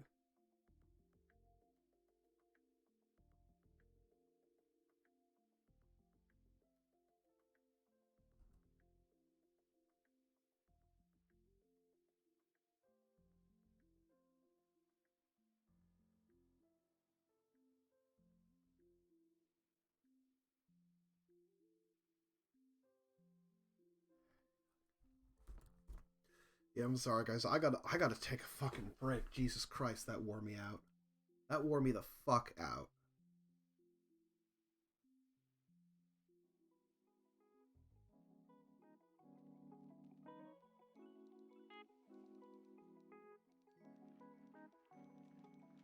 Oh, fuck. Oh. I will be back. Rest assured. But I've definitely got to, whew. I gotta stretch. So I'll see you guys in a little bit. Don't go away.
Hello.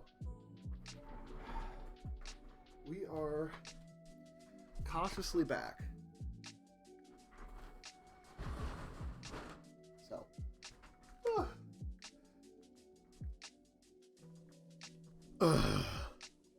Cautiously back.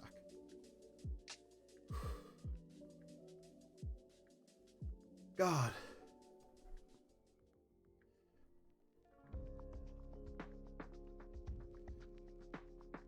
There we go. Okay. Here we are. We're back. I'm gonna try to get through a little bit more of Adastra, and then I'm probably gonna switch to something else. So, hope you guys are ready for more Adastra. Sorry if I'm panting. Took a massive shit.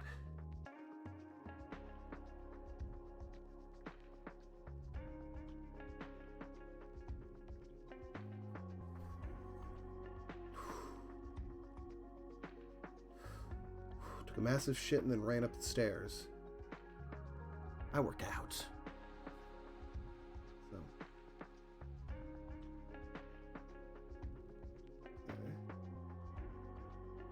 Let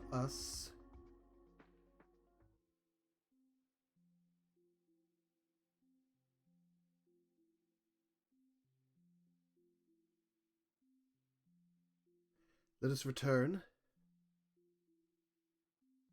to Adastra.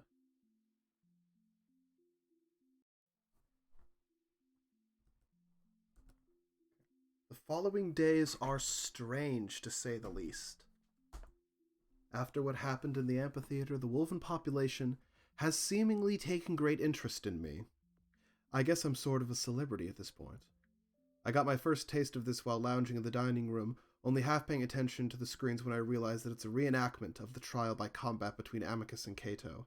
My character, portrayed by a small wolf wearing a rather uncanny human mask, jumps in at the last second to plunge the dagger into Cato's back. He's then stabbed directly in the throat by Cato, instead of slashed, and stands for several seconds clutching his neck while Amicus tears out Cato's throat, then arrives just in time to catch me as he swoons back. I have to stop watching at this point. The memories of what happened too fresh and traumatizing for me to see play out, even if it's terribly acted out. Well, I suppose it's nice to be liked by the general population. I can't help but feel it's for the wrong reasons. I'm definitely being portrayed as a noble savage of sorts, so in love with my master that I broke the rules to save him, or I just didn't understand the rules well enough to abide by them. Either way, it makes me feel kind of uncomfortable. Meanwhile, Amicus is kept busy, of course. The quiet moment I'd had with him in the archives is actually the last really long moment alone I've had with him since. Almost immediately after, Amicus is whisked away to various ceremonies and meetings as everything becomes official. Amicus is the Emperor now, and he seems to be taking to it rather well, especially after the incredibly stressful events preceding it. His personality has always been silly and a bit immature, but after taking the throne, he's taken on a persona of a cool, calm leader. Amicus debimbofication? A tragedy. Truly. Tragedy.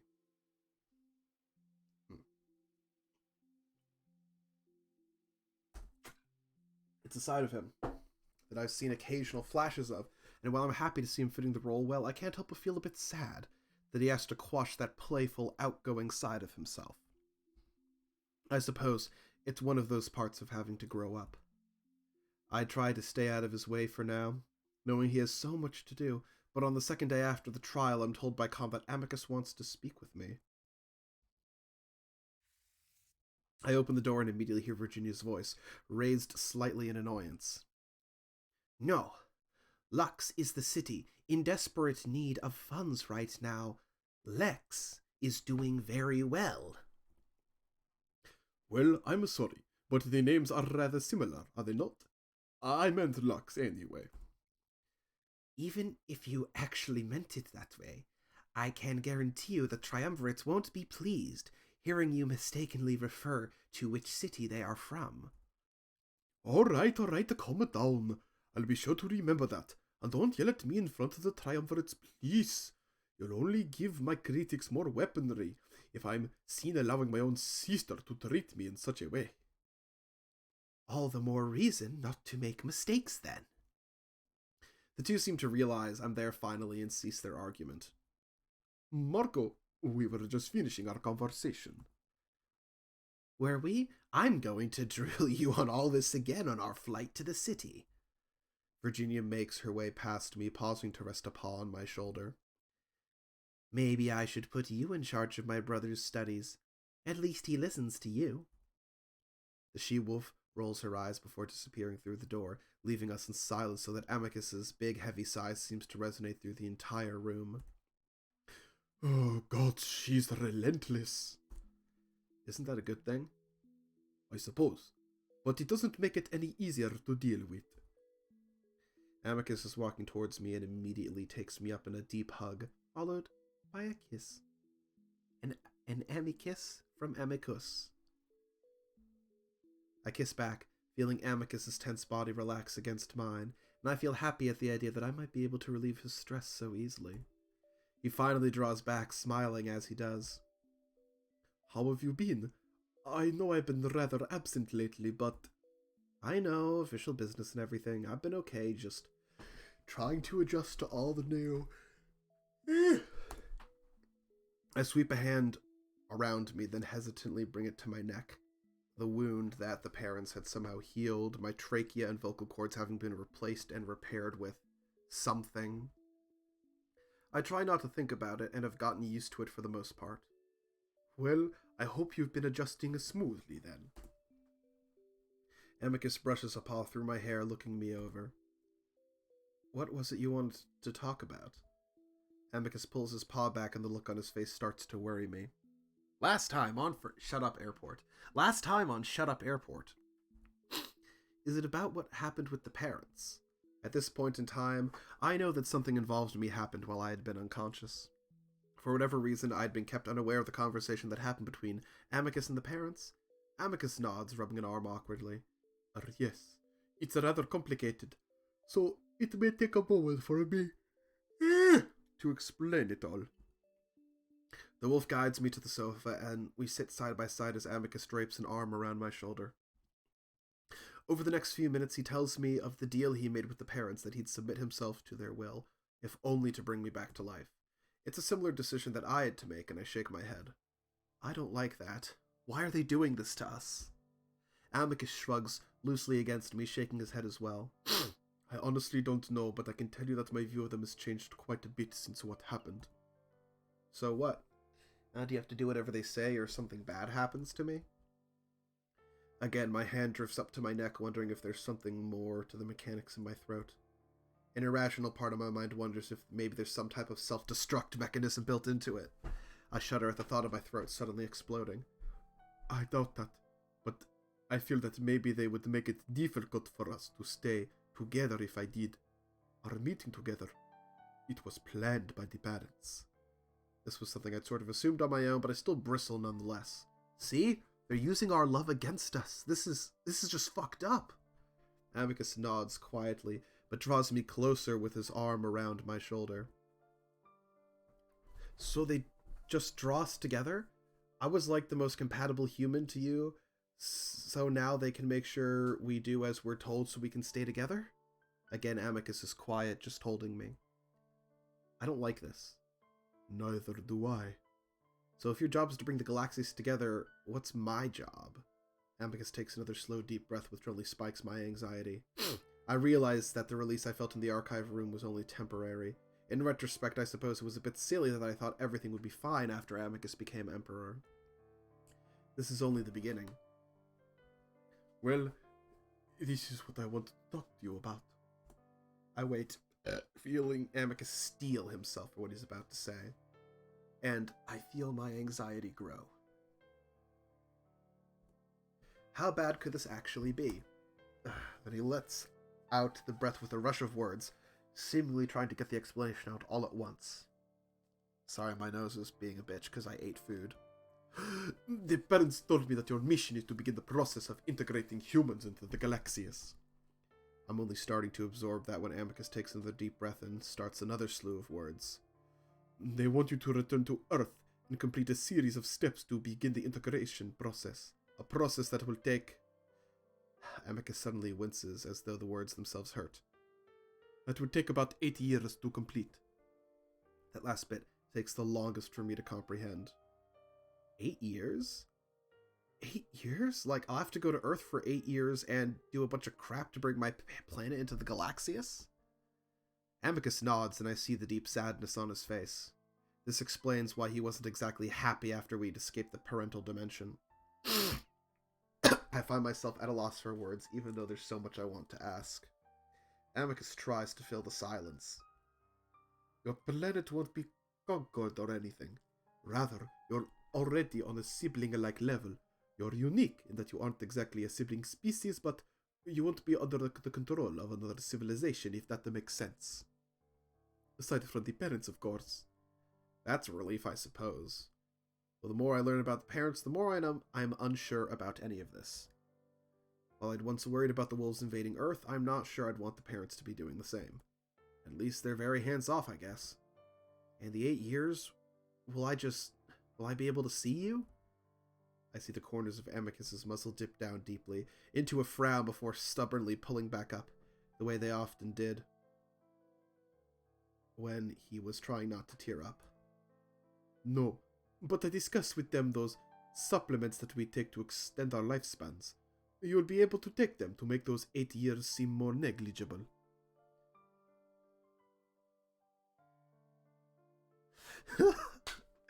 You're not totally wrong, Airport. It's more, considering the implication of what's happening, it's more than that, you know. It's a lot more than that. It's more like you have to go to the United Nations and say, hey guys, I met God. And I have evidence, and we have to do what God says or we all die.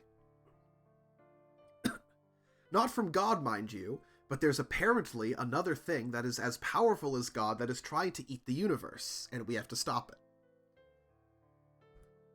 The way Amicus is talking fast-paced and upbeat tells me that he's trying to make this all sound like it isn't a huge deal at all, but it is. 8 years. So that on steroids. Yeah, a little bit. The arm around my shoulders brings me into a full-on hug now, pressing my face against his chest. I know it seems like a long time, and it is, but after that, we'll be free. Amicus's voice is strained like there's a heavy weight on his chest. We both know we won't. And I'm gonna have to do all that alone. Couldn't you come help me? Now I sound like a child. I can see Amicus's eyes glistening, but he stubbornly continues to smile. You won't need my help. You are fully capable on your own. Besides, we'll see each other again as soon as your series of planned stages are completed. Over the course of 8 years. And once we reach that point... Oh, sorry, this is still Amicus. And once we reach that point, we'll be finally able to relax and enjoy our lives. I'm still trying to absorb the idea of a years-long mission, a mission that involves introducing all of Earth to the idea of sapient life beyond our planet. That idea is harrowing enough, but after being strung along by the parents like this, I have to wonder. It seems like after we accomplish every step, there's a bigger one right after that. I feel my heart rate pick up, but rather than become angry, I'm feeling kind of desperate. How much more are they going to ask of us? This whole thing is just puppeteering. We're not in control of anything at all. Marco. Amicus reaches out to me as I stand up. Please, I know this is hard, and I've been trying to figure out a way not to drag you into this, but the parents seem intent. This isn't fair, though. We've paid our dues. I fucking died! Again, I sound like a little kid. I can't help myself. This really isn't fair at all. I didn't ask for any of this. Originally, I had Amicus to blame. He was the one that brought me here in the first place. Now, though, knowing that everything was planned and orchestrated by the parents, I feel powerless. Like it didn't have any choice from the very beginning. No, you see, Airport, that's true, But considering everything that's happened and considering that we're going back with evidence, you know.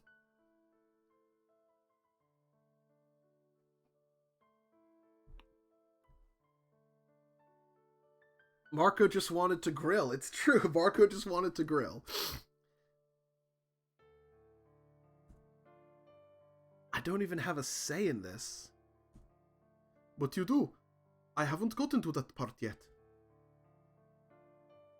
Amicus has his paws raised, and I can see that he's still trying to hold back tears. I want to lash out at something, but I know this isn't his fault, especially now, so I try to calm myself, taking a few deep breaths and swallowing hard. They told me that you can make a decision just as I made mine. I'm quiet for a moment, still breathing heavily. You can choose not to accept the mission. They will not force you to do it. We have around 9 months before the mission begins. I stare at the wolf, letting those words sink in. And if I don't accept, what are the consequences? That deep frown returns to Amicus's face. Well, they won't provide transport back to Earth. Of course, I'll likely be able to set it up for you, but considering the integration will be delayed, I would be disallowed from returning to see you. So either I do what they say, or I never see you again. Well, you could choose not to return to Earth. I'm not suggesting that be your decision, but it is one of the possibilities. I look away, just feeling terrible. And the main reason for this is because I feel like I have to do this. Even though I know Amicus had his doubts about the parents now, I know he still believes in their end goal, and if I just give up on it all now, I just need to think about this. I'm starting to turn away when Amicus abruptly stands up. I think he's going to come after me, maybe wrap me up in another hug. Instead, he keeps his paw behind his back, looking at me with an expression of stoic duty. All right. I'll be heading out to the city for part of the day to visit with the Triumvirate. And whatever you choose, Marco, I will fully support you. It takes me a moment to realize that Amicus is using his official face right now, and it's strange to have him use it on me. Also, remember, I should also say airport to the other thing, remember that they're space gods that make themselves known to people who are sibling level, so they're going to make themselves known to the humans. The only reason the wolves know about the parents is because the parents made themselves known to the wolves and all people that are at the sibling level. And since humans are at the sibling level now, that's fine. Even though I know he's doing it to make things easier for me, to not sway my decision based on his emotions, I hate that he has to do it. I shake my head and turn away, walking out of the room even as I hear Amicus make a strangled noise as he cuts himself off and holds back from saying whatever it is he was going to say. I walk briskly through the hallways, trying to gather my thoughts. I just want to spend time with Amicus, go back to Earth, see my family, come back to Adastra. But no, these parents are meddling with my life, seemingly rendering every choice they make me... If that's... Marco, the parents literally gave you the option to do that. You can spend time with Amicus, then you go back to Earth, and then you come back to Adastra. That is the option they're giving you. For if you want to be upset that it's going to take 8 years, that's fine. That makes sense. But they're giving you the option that you just described. If they can do all and see all, why are they messing with me and Amicus like this? I'm lost in thought as I turn a corner and run smack into something soft, furry, and white. Oof, what in the name of the gods? I assume it's Cassius. It takes me a moment to recognize the voice, probably because of how disoriented I am from running into him. Sorry, Cassius. I finally focus on the indignant wolf as he angrily smooths down his fur. What the fuck was my Cassius voice? Guess it is a high-pitched and Italian. He is very upset. All the time. Watch where you are going. You could have knocked me to the floor. You know what a catastrophe that could result in. Despite his outrage, I'm actually kind of happy to see Cassius back to his old self. Just 2 days ago, he was bedridden, though recovering. A combination of Virginia inducing him to vomit and a quick delivery of an antidote left Cassius in a position to fully recover. Hello to you too, Cass. Cassius fixes me with a wide-eyed glare. Since when did I give you permission to use my shortened name, human? I shrug, simply adjusting my robe after having it disheveled from the collision. How are you feeling? Changing the subject, I see. Well, never mind. I'm feeling fine, thank you. I can at least eat the solid foods now without retching, though I doubt I'll ever be able to drink wine again without doing so. I'm sorry to hear that. I'm sure you are. I shake my head, wondering why the wolf has to be so sour all the time. Maybe it's just a side effect of always having been second in line for everything. I see something similar in Nefaru, they just go about handling it differently. Maybe it's also because of his illness, always seen as weak and needing help, and he reacted by being a dick. Then again, it could just be because he is a dick. So, what are your plans now that I've abdicated the throne and I'm leaving in disgrace? Not leaving in disgrace, I think the people are going to be really... I'm already being made fun of for being one of the shortest-serving emperors in the history of the Empire. I'm the main topic in all of the comedies at the moment. Ah. Cassius takes in a deep breath, closing his eyes. Anyway, Marco, I wanted to thank you. I almost get whiplash from the sudden change in tone and topic. What? Oh, don't make me say it again. I'm simply thankful for you putting the Empire on a course that is somewhat tolerable, at least. As opposed to being ruled by Cato.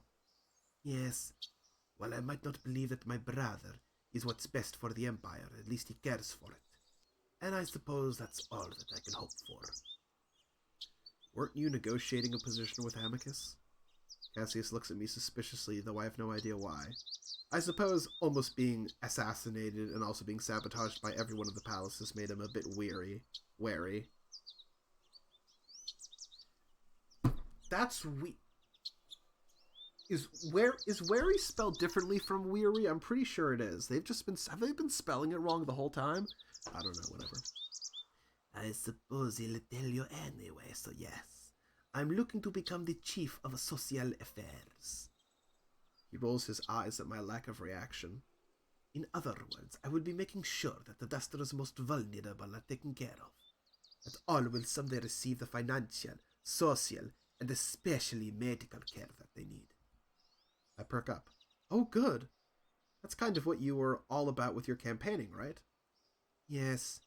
It will be nice to focus all of my energy on that rather than the bothersome politics that come with being emperor. I don't envy Amicus. He eyes me closely. I know you're very close with him, so please.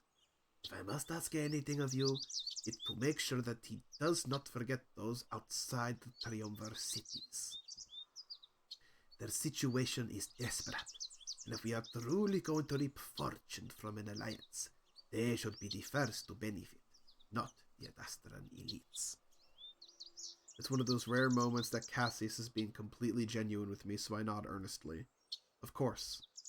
I also plan on making sure that Amicus remembers the Wolven children, and to right the wrongs of what past rulers had done to them. There's a lull in the conversation, and I try to think of something to say to thank Cassius for in return. And, thank you for understanding our position, for deciding to step down when we asked. You threatened me with outright humiliation if I did not. I tried to hold in a sigh of my own at the wolf's frustrating attitude, even if my attempt at some form of diplomacy with him was clumsy. Yeah, well, thanks anyway. Cassius grunts noncommittally, then looks past me. Anyway, I must go to the city. I have an appointment. That's when I remember Alex. I never did see Cassius' reaction to finding out about the cat's treachery. Amicus had been furious when I told him, and I'd practically had to hold him back from marching out into the gardens and strangling the cat himself. He was especially furious when I told him that I'd made a deal with Alex to keep him from facing the consequences of sabotaging the entire empire. Amicus had settled on banishing Alexios from the palace to some high-security apartments in the center of Adastra City. Cassius had been visiting him there ever since. While I don't know what the state of their relationship is, I suppose even high treason isn't enough to stop Cassius from seeing the cat again. It must be pretty close, even closer than I had initially thought.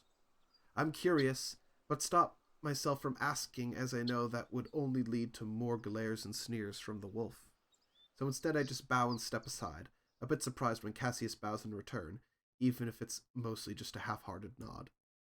I watched the white wolf disappear out the main entrance, and I wait a few moments before taking the same route out into the gardens.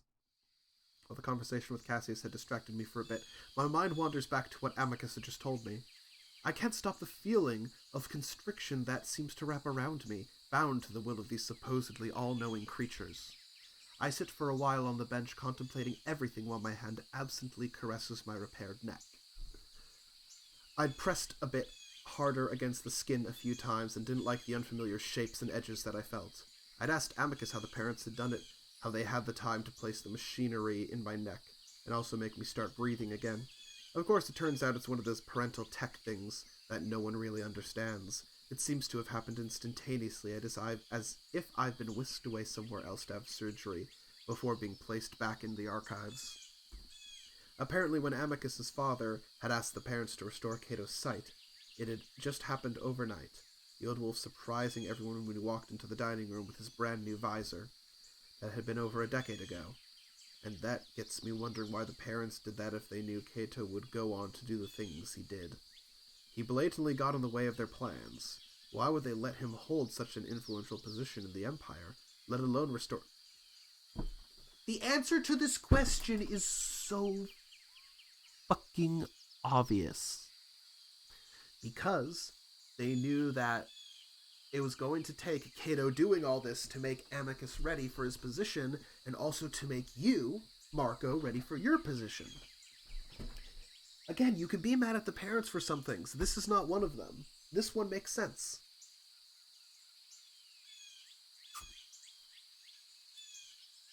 Interference is to be kept at a minimum, I can practically hear the monitor say. I sigh, just sort of wishing that the parents didn't exist at all, that this other wasn't eating at the edges of our universe, which is apparently the root cause of all of this. That's something else I don't understand. From what I gathered, the Galaxius had already known about the other, but vaguely.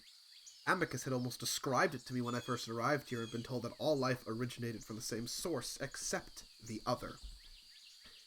A different type of life, so different from us that we can barely understand them. But now, we know that they're out to get us or something. I just can't help but feel so distant from all of this, the result of the struggle between us and them being a millennia away. We don't even know how many millennia. As I'm becoming more and more depressed over all this, I hear footsteps on the path. Please be Neferu, please be Neferu, please be Neferu. I look up half expecting to see Alex, even as I remember he's been banished from the palace. Yes! It's Neferu, and he's strolling along the pathways, paws behind his back with his usual suave smile plastered on his muzzle. I'm so upset that Marco didn't get to fuck Neferu. Really upset. I have to wonder how he keeps that expression on all the time, as it's clear he doesn't see me until he comes a bit closer. When he does spot me, his ears flick up and I get a glimpse of white teeth as his smile broadens. I smile back, even though I'm not in the best mood to chat at the moment.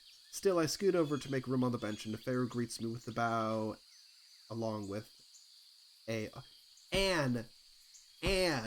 If the word coming after A starts with the vowel, you put an N on the end of the A. That's...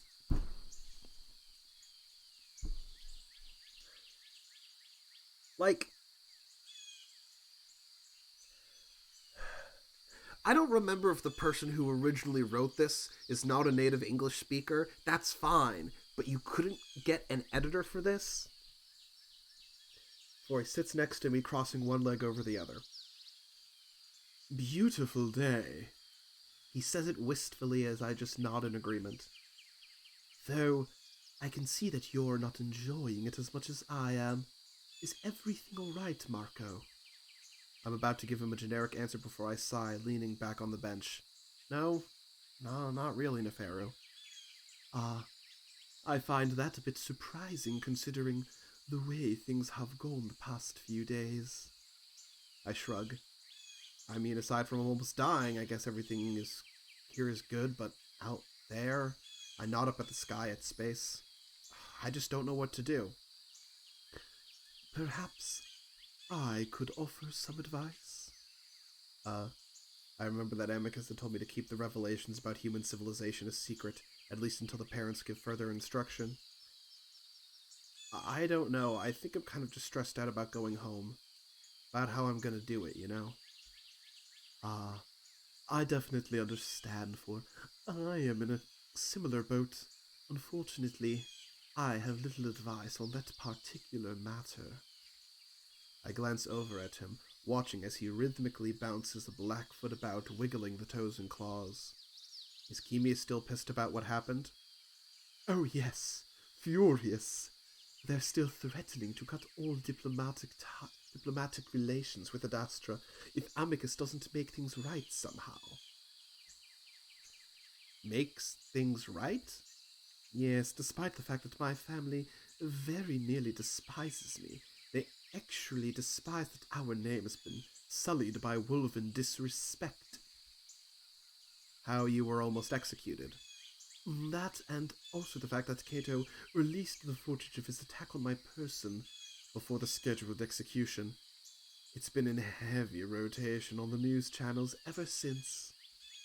Oh. Airport. It's grammar police, but also if you're releasing a publicly made thing, you have proper grammar. That's the point. I haven't watched much Adastran TV after seeing the reenactments of my own death, so I guess I've been missing Nefera getting kicked in the balls over and over again. Well, you know wolves. They just like any sort of drama. It's been spread across the entire Galaxius. I suppose seeing a Keymean in such a position is rather amusing to everyone, siblings and children alike. I look over at Nefera again, but his light, carefree demeanor continues as he simply seems to be soaking in the scenery. Are you doing all right? Nefera looks at me, then smile becoming a bit more warm. I am fine, Marco, but if I'm being truthful, I am embarrassed. But that's nothing new for me. I frown. I can count the number of times I've seen you embarrassed on one hand, Nefera. You're downright shameless. I smile to lighten the words, and Nefera just chuckles. You probably know by this point that I'm not often genuine. It comes with being a diplomat and the Pharaoh's son. There's a lull in the conversation, as we both just watch the gardens, listening to the birds and watching the bees hover from flower to flower. That's when I'm reminded of something. So what made the Keymeans want to start an alliance? Isn't it pretty groundbreaking for siblings to work together? Like, isn't that against the purpose of the Galaxius? I play dumb, like I don't already know it isn't. The Pharaoh quirks an eyebrow at me. That's a surprising question. Well, to put it simply, we studied the earliest histories of the Galaxies and came to the conclusion that it was never the intent of the parents for us to be competitors. If you don't know, the goal of a sibling race and its children is to achieve parental status. To do that, we must be able to achieve intergalactic travel. We're slowly realizing that this may not be possible without the cooperation of all sapient life in the galaxy. I nod in understanding. So it seems like the Keymeans were already hip to the grand plan, either by actually figuring it out themselves or with the help of their own parent. This makes me wonder if they might know more about the thing lingering on the edges of the universe. Do you know much about the other? Now Nefera returns on the bench to really look at me, furrowing his brows. Another interesting question. Did you have some sort of experience with the parents when they healed your wounds? Yeah, kind of. Just really vague stuff, so I'm curious about it is all. I try to make it sound like it's not a big deal. Well, it is an entity that spreads throughout the universe. Every few billion years, it originated from somewhere other than the original source of life. The source from which we all came. His choice of words is confusing me. Is it, like, alive? Is it alive like you and I? No, not really. It is more of a machine, I suppose, on the edges of life. But it needs sapient life to exist. Oh, like a virus. Yes, though even viruses originated from the original source. The other is truly something different. And it feeds on life? Our life, I mean? First, I should say that what we know about this is very, very limited, and the majority of that information is likely wrong. Really just ghost stories. Well, what are these ghost stories? Neferu sighs, and I realize he's not exactly interested in this topic. How to put it? Well, it's thought that in the half-dozen or so times that the other has spread through our part of the universe, it has left behind small, patchy portions of itself.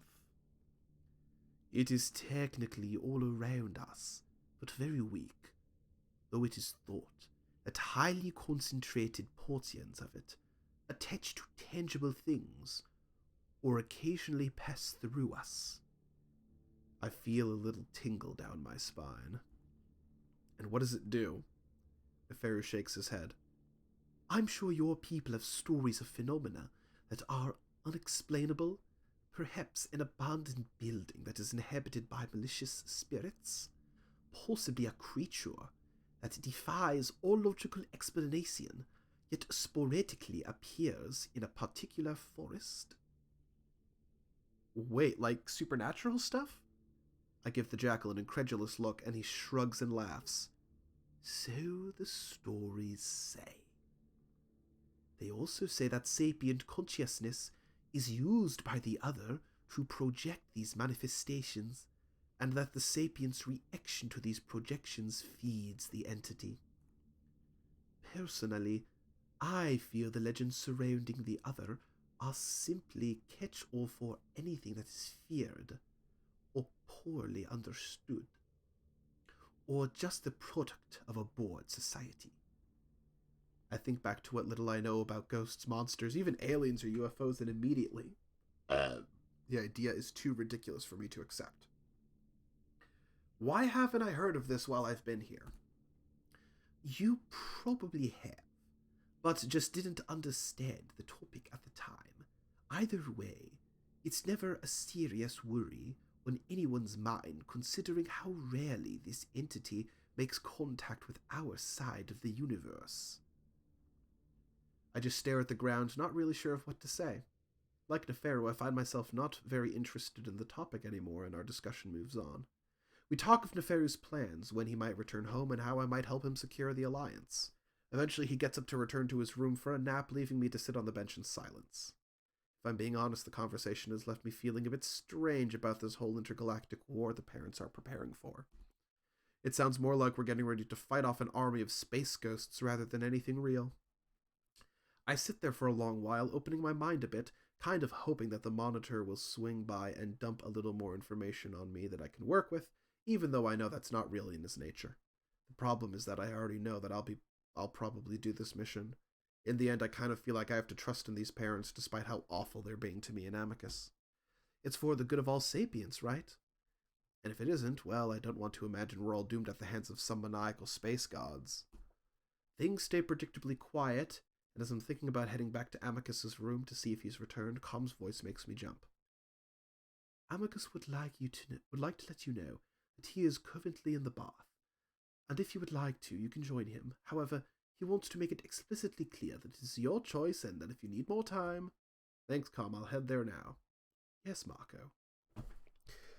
I'm going to prepare for nudity.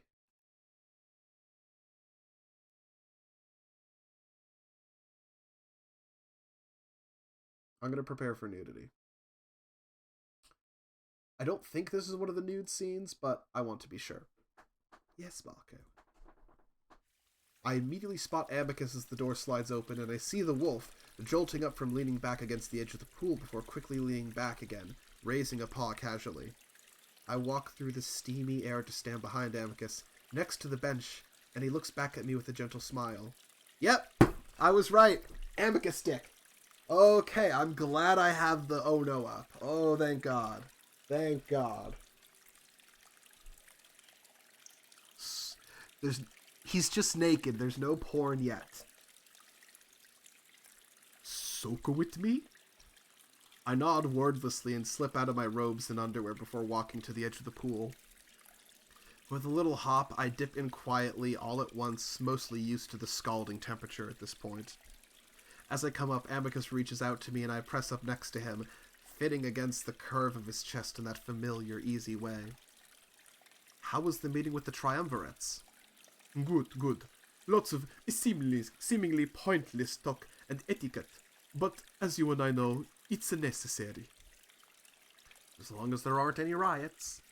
Yes, and as long as there aren't any of those. We sit in the hot water for a while, and I enjoy the way it makes my worries seem so far away, locked behind the doors to the bath. I should do this more often. But of course, it's the main thing on Amicus's mind right now. He clears his throat nervously. How did thinking about... did you make your No, sorry. Amicus trails off in the most awkward way possible, and I laugh a little bit, though it's more of a sad laugh. A little bit. I don't think I have a choice. That any of us really have a choice. That's not true. You can choose. This is all meant to happen. It's the entire reason that any of this happened at all. I have a purpose, and I don't know. I don't really want to cause delays. I don't want to drag some other human into this, especially if it will help your empire in the end. Amicus grumbles. Well, I don't believe that you should be forced to take on duties that were thrust upon you without your consent. It's cruel, and I want you to choose what you feel is right. I give Amicus a look. Hasn't that been your whole life? Well, yes, but I'm talking about you. I smirk. Oh, I see. The silly dumb ape who can't handle big boy responsibilities. Amicus's reaction to my teasing is instant and visceral. No, I would never. Sorry, I'm just kidding. I shouldn't make fun about that. Amicus settles back again, still looking concerned. It's alright.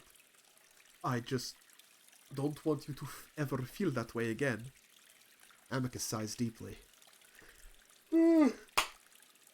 Moshe yawns deeply. Also, I do believe we should have met somehow, even without the parents intervening. No, that's Amicus' voice, shit. Also, I do believe we would have met somehow, even without the parents intervening.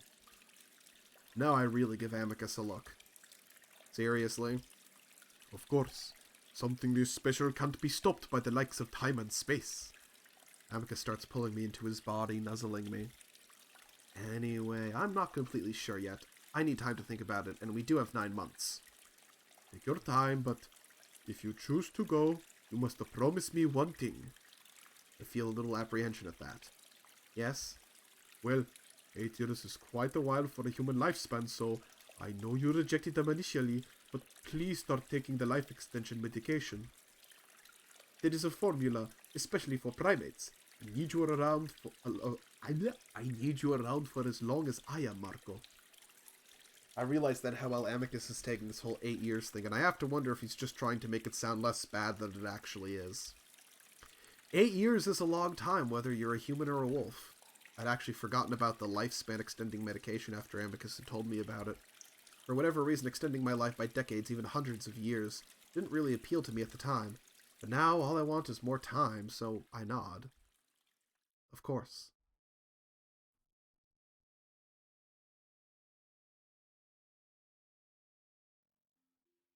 Okay, I think we're in the clear. No more Amicus Stick. Amicus Stick has been vanquished. And yet time seems to move faster than ever.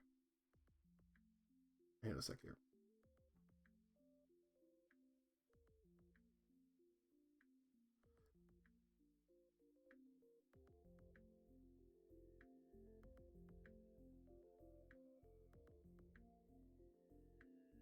Lo-fi beats to fuck your wolf too.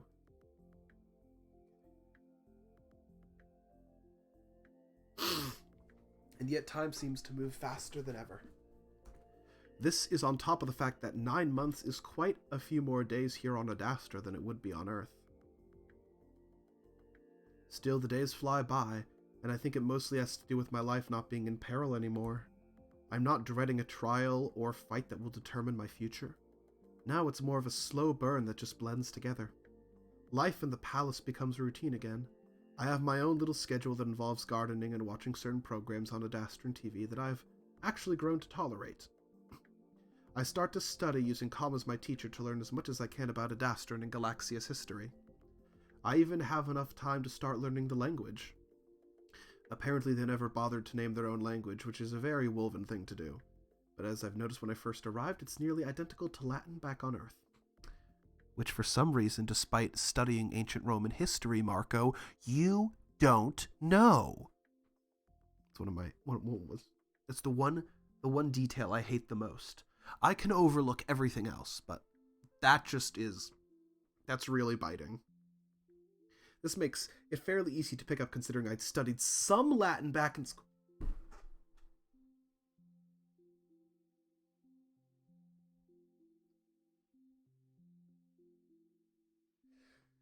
If you'd studied some Latin back in school, and you know Italian, why can't you understand the wolves? Son of a bitch. Amicus thinks it's a bit odd I want to learn, considering I have the lingua. And while I've become used to life in what's basically a dubbed film, I can't help but feel like it's a filter of some kind. I'd like to get past that, hear Amicus and the others as they are. And if I'm going to spend most of my life here, I've already started taking the supplements to extend my lifespan, which means I could be alive for a lot longer than I'd ever imagined. Though Felix says that, at most, I might get about 100 extra years out of the treatment rather than the 200 years or so that the wolves get before I started taking them. Well, because I started taking them when I was already an adult. Still, it's a lot, and while I'm sure most people on Earth would be desperate for this supplement, I strangely feel a bit exhausted by the idea. Living 150 to 200 years really changes one's perspective on time. Maybe that's one of the factors that makes it seem as if the days are going by so fast. The worst part about it is I don't get to spend very much of it with Amicus. It's something I'd expected, anticipated even. But I can't help but feel a little depressed that I only see him for a second in the morning, when he kisses me goodbye then late at night to have dinner with me, exhausted by his imperial duties. While Cassius mainly lounged around during his short rule, I also know that Cato was doing nearly all of the work behind the scenes, and while Virginia would be more than happy to do the same, Amicus isn't the type to be lazy like that. Speaking of which, it's not just Amicus. While his absence would be bearable if I had at least someone to talk to that isn't calm, everyone else seems to have become just busy. Neferu, my only real friend on this moon aside from Amicus, is usually off doing diplomatic stuff in the city, his mission to secure an alliance now in full motion. Virginia is always at Amicus' side, especially now that the populace have grown used to the idea of a woman in a chief advisor role. Well, I'm not used to it. Fucking femoids. Advise these nuts. And while I've never really connected with her, it would still be nice to have some kind of company. I mean, even Cassius would be a welcome distraction, but the White Wolf left a few months back to tour the most impoverished regions of Adastra so that the resources might be better allocated. And it also turns out that he left with my former best Adastra friend, Alexios. Cassius left us all somewhat stunned when he did this, doing important social work while a known spy and saboteur, one that could be blamed for a lot of the damage to Adastran society, is by his side. How close are we to the end? There's 4 to 5 major scenes left. I don't think we're gonna finish this all tonight, but we are pretty close to the end. Amicus was adamant on deporting Alexios on the first ship back to Amorpha, but Cassius talked with him, and I guess he'd been convincing. Amicus simply sent a few extra guards to keep a close eye on Alex. When I'd asked about this, Amicus only told me that the cat is powerless now, unable to connect with his homeworld due to all communication with Amorpha having been blocked after the scandal. One that involved many more actors than just Alex. It doesn't sit right with me, though, the idea that Alex caused so much pain for so many people, yet he's facing no consequences. Sure, I'd made that deal with him to free Amicus, but really, he shouldn't still be here. I already know that it has more to do with Cassius's relationship with the cat, and I don't doubt that the White Wolf had compared their situation to ours so that he could better convince Amicus. Even if it was comparable. So now even Alex had something to do, a role to fill, and I'm the one that's left feeling useless and alone in the palace. While I know I'll have a special position once I start my own mission, I'm supposed to keep a low profile until then. The only job I have right now over the course of the entire 9 months is to decide whether or not I'm going to play the role the parents want me to. And while that's well and good, as it's a decision that will affect the rest of my life, I also sort of expected to be given more information over the course of my waiting period. But no, infinite space remains quiet, and the monitor isn't breaking in through my consciousness to give me tips on what to expect. So I'm left pulling the endless weeds in the garden, waiting, wondering, as unsure of my future as I've ever been.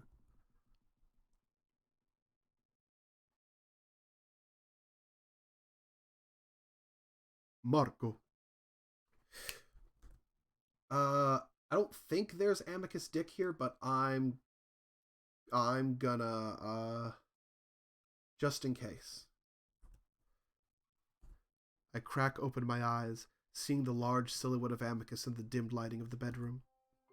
Good morning. Nope, no dick Amicus. Amicus with no dick.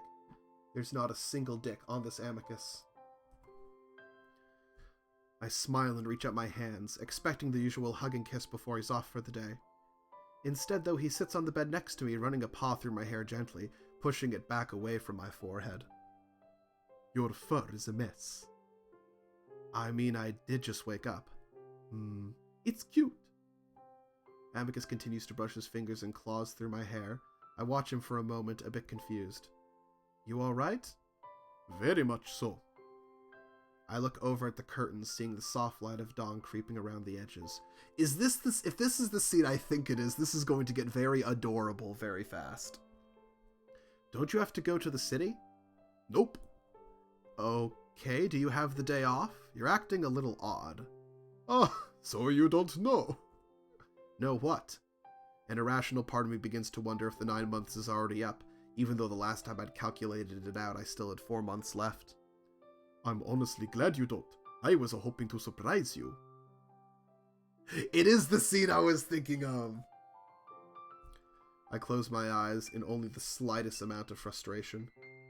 Amicus, please, just tell me. You know I don't like...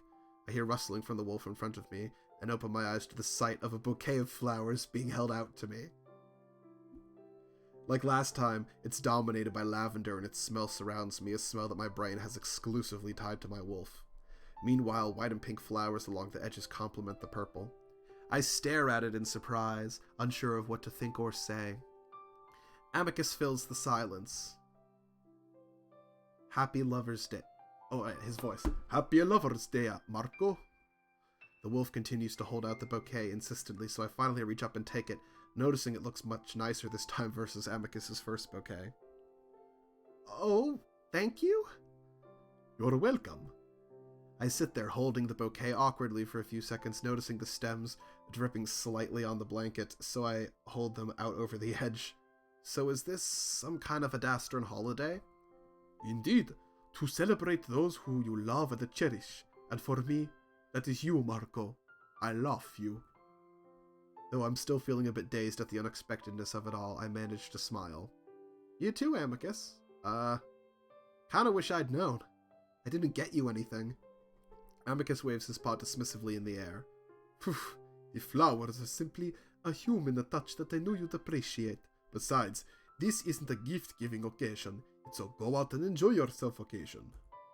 Amicus stands suddenly, reaching out his paw to me. Come, I have the entire day planned out. Just you and I. No triumvirs, diplomats, or advisors to bother us. I take his paw, smiling as I realize how this has seemingly come just in time for me. I've been feeling so lonely and bored in the palace. This is exactly what I need. I hold the flowers to my chest, smelling them, not caring anymore that they're all wet. What do you have planned? Ah, that's also a surprise. I'd like to leave in the next few minutes, though, so get dressed and don't worry about showering. Amicus wants us to be stinky. Stinky. Stinky. Stinky. Stinky. Airport, I want you to clip that, isolate the soundbite so we can make it a soundbite just to use in the future in general. That's your homework. All right. I move towards the dresser to grab my robes, but as I'm doing so, there's a loud knock at the door. Amicus's cheery mood drops for a moment as he lets out a frustrated sigh. Who's at my door? Neferu is at your bedroom door, Amicus. Amicus closes his eyes for a second, then opens them again, smiling at me. Meanwhile, Marco's mom and dad back home already had the funeral. Yes.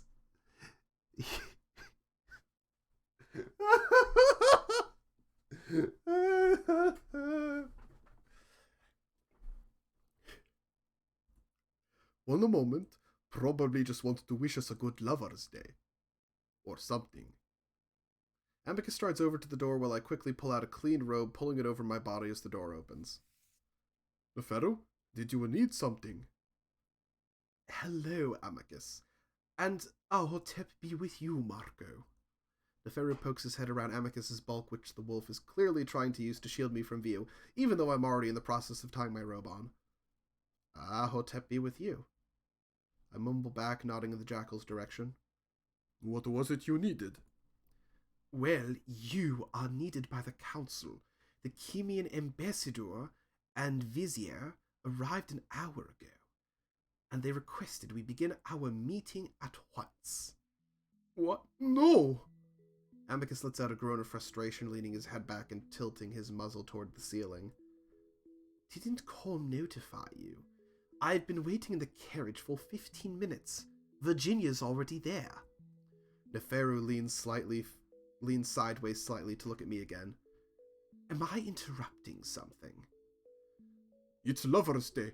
I cleared my schedule weeks in advance for this. Oh, is it? Well, I suppose I would have no reason to know, eh? Neferu winks. Anyway, you know how poorly schedules match up when the stretch drive is used? Simply bad luck. Bad luck indeed. All the while I feel the slight sinking sensation of disappointment. I can't really say I've been looking forward to this, considering I didn't even know it was a thing, but in the couple minutes I knew about it, I was really looking forward to it. Amicus turns then, gaze softening as he spots me standing in my disheveled, half-tied-on robe. I shrug in what I hope is a nonchalant manner. It's all right, I understand. We can do something any other time. Marco. I suppose I'm not doing a very good job of not looking just a little upset. I mean, I'm happy with just this. I pick up the bouquet of flowers I'd set on the dresser, inhaling the scent again. The fact that you did all this in the first place means a lot to me. Amicus goes on frowning at me, clearly not buying it. Then he snarls, "Fuck!" Neferu raises a brow. Poor language for an emperor, Amicus. Amicus ignores the jackal, keeping his eyes on me. This is the only meeting I'll have all day. It shouldn't last too long, and then we'll still be able to do most of what I had planned. I wouldn't plan on that. This is very important. I know, Neferu, but it won't last all day. Anyway, Marco, come with me. That way, as soon as the meeting is finished, we can immediately go to our private dinner. You're bringing Marco. Didn't you say we should be keeping his profile low? It's Lover's Day. No one will be at the university. I raise my hands. I don't want to cause any problems. I can just wait for you here. You are causing no problems. You will be accompanying me to the city. As my lover, you should be at my side during Lover's Day. If you so choose. At this point, anything sounds better than staying in the palace, so the decision is pretty easy. Alright, yeah, let's go. Amicus looks somewhat relieved, letting out a breath before reaching out to take my hand, walking us out into the hallway while Neferu follows behind. I promise it will be quick, and I'm sorry, sometimes it's just hard to... Amicus seems to struggle to find his words. I understand, you're the emperor. Besides, it's not fair for me to be upset because my boyfriend is spending more time on his emperor duties than me. Damn, I can't think of anyone I know in real life who could learn from that lesson. Jeez. I would understand if you were. I just hope it won't be like this forever. It won't be. We're simply at a turning point in Adastran history. When you return and when everything settles, we will have a much more time to ourselves. My stomach lurches slightly at being reminded that I have my own job to do, one that I'm not looking forward to. I glance back at Neferu, wondering if he should be hearing any of this, but the jackal seems not to be paying attention to anything. His expression distant as his lips moves silently. It looks like he's reciting something. I look forward again, leaning against Amicus as we head toward the carriage. I already started feeling a lot better as our mechanical carriage creaks through the forest, the peaceful, eerie green calming any irritation I might have felt with the whole situation. Amicus has me pulled against his right side, fitting me in that familiar way as I rest my head against his shoulder. To Amicus's left, Neferu sits with his legs crossed, an elbow on his knee and his chin tucked up in his paw. I notice Neferu and Amicus not attempting to make conversation with each other, not even glancing at one another. I think it's pretty clear at this point that Amicus and Neferu just don't really mesh well, their personalities too different. Which I guess is fine as long as they're not fighting anymore. Neferu seems to have stopped his silent chanting, so I take the opportunity to ask him a question, leaning forward to look around Amicus's front. So what's going on with this Chemian ambassador and the other thing you mentioned? If you can tell me, that is. The jackal glances at me before shifting into a position that more directly faces me. The vizier is the highest official serving under the pharaoh. As for the ambassador, Adastra hasn't had a Chemian ambassador since the war. Amicus grunts. I'll point out that Chemia was the first to expel the ambassador. Neferu maintains a straight face. And we are the first to re-establish one. As it should go. Well, that's good. I talk a little louder than usual, trying to stop an argument before it can happen. So, are they going to help establish an alliance? Yes, along with smoothing over Adastra-Chemia relations in a general. The ambassador will be here for the long term. The vizier... Amicus glances at Neferu, but the jackal simply leans back, looking out at the forest again. The vizier will depart back to Chemia within a week, which is why negotiations must begin at once. You said this is taking place at a university. Yes, there are a few Chemia experts there, and I suppose Chemians find places of learning more comfortable to negotiate in. Amicus glances at Neferu for confirmation. I believe it has more to do with Adastrian academia being a more friendly entity compared to the political departments or palace. Amicus smirks. Indeed, the last bastion of chemiophiles. Neferu rolls his eyes before they settle on me again. Oh, and remember our conversation about the other. This university is famous for supposedly being absolutely infested. I raise an eyebrow. So it's haunted. Amicus frowns. Are you serious? Have you been filling his head with the ghost stories of students, Neferu? I have. Don't worry, I don't really believe it. I lean back against Amicus, deciding that we can't really have a conversation without the two canines butting heads. The university is in a secluded area outside the city, mostly surrounded by forest. The gardens and paths are well taken care of, and it reminds me of a more classical-looking version of the palace. Amicus was right. I don't see a single person on the campus. Our carriage rides up the main path to the largest-looking building that's front and center. We park in front of the building next to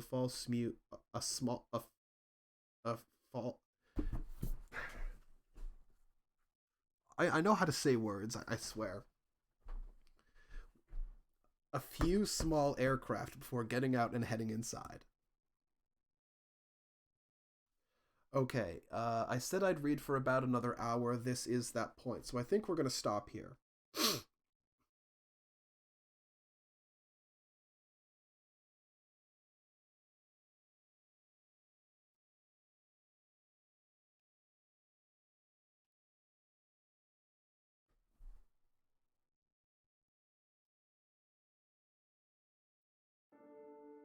Well,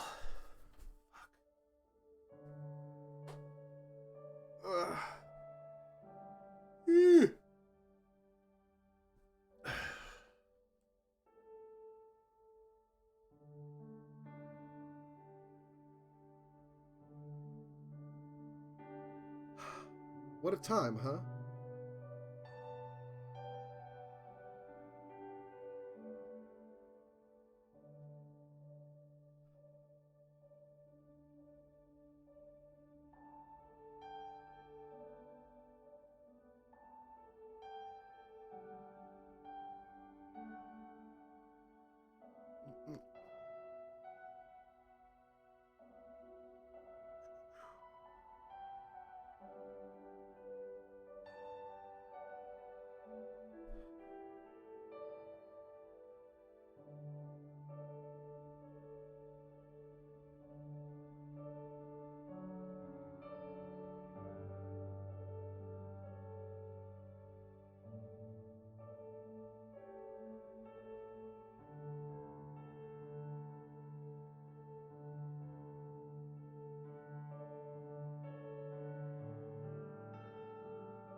Okay, so while I'm waiting here, I'm probably going to do something else. Hello, awareness of weird. Missed out on the furry porn? Darn. There wasn't any... So there wasn't any porn this time. Again, there's only 3 sex scenes in this entire thing. But we did... There was a scene where Amicus had his dick out. But I censored it effectively. Anyway, how did you guys enjoy this? Airport, did you enjoy yourself? Did you enjoy yourself, Hairport? As you were the only one who's there. Next time on... God damn it. Next time there is. The 3rd and final sex scene is going to happen next time.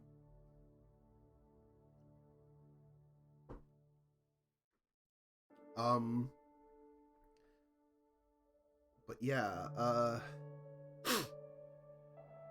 you know, it's, I hope you enjoyed this, Airport, since you were the only one who was watching the whole time. I think I did a good job voice acting. Did I do a good job voice acting in the emotional parts?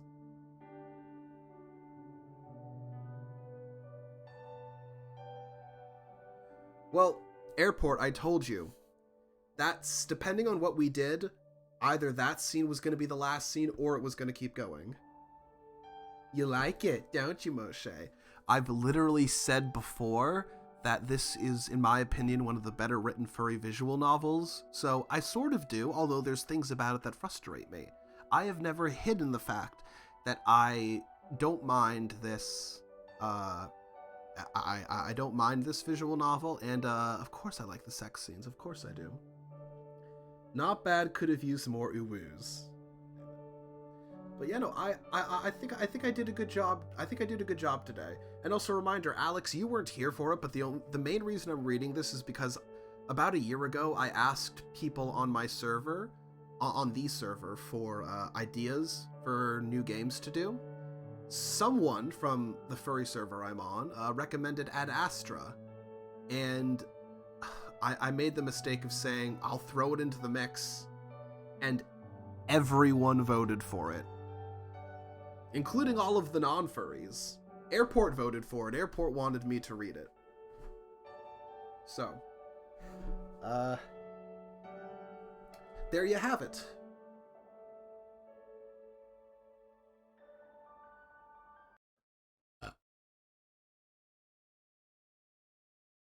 There you have it. Also, the next time I read is probably going to be the last section because, there's basically 2 or 3 more sections.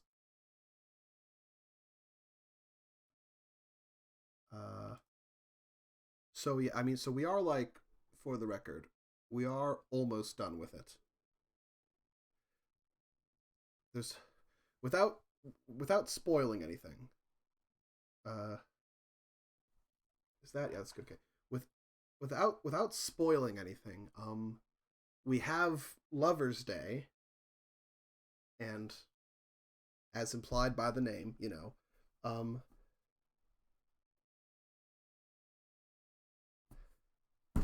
Airport! How did you do that? Airport, how did you do that? Is it possible for anyone to do that, or can only mods do that? Is that like a mod power?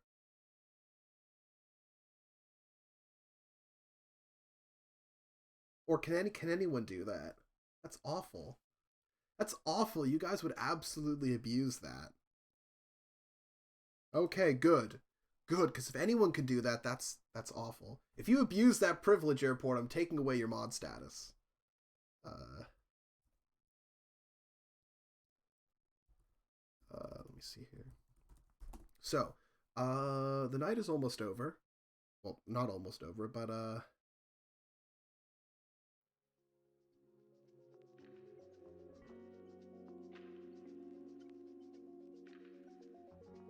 there's time for us to do other things.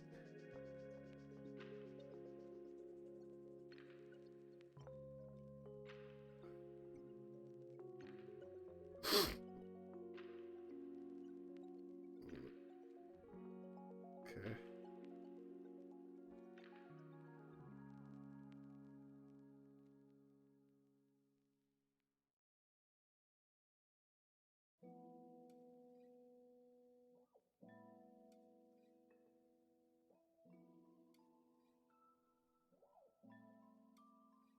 So yeah, I wish we were more comfortable sharing what we look like in the server. I've shared my Facebook. I've shared my face a lot. I show my face on stream, and I shared my picture a bunch. I'm very doxable. But a lot of people aren't comfortable sharing what they look like online to basically strangers, which is that's what a normal person would do. But I'm not normal. No one's saying you're trying to be a creep. It's all good. Y'all good, all good. Y'all good, all good. Okay. Duolingo wants to practice German, so we're gonna practice German, then we're gonna switch games, okay?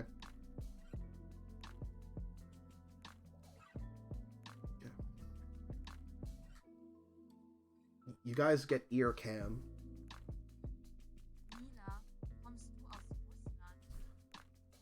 That's Russland. Of course, it's Herr Nobel.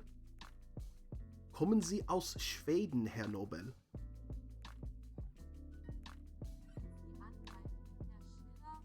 Anwalt. Anna, bist du Künstlerin?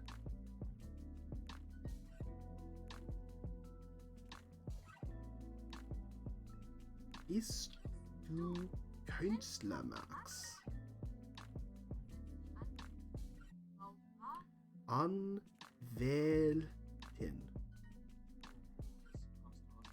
Oh, Boris. Are you from Russia?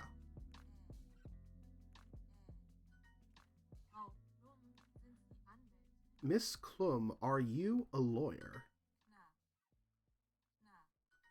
I mean, so the thing is, I'm already somewhat fluent in German, but I haven't gotten much chances to practice in the last, like, 3 or 4 years, so this is... I figured this would be a good way to brush up on my skills. Excuse me, are you a lawyer?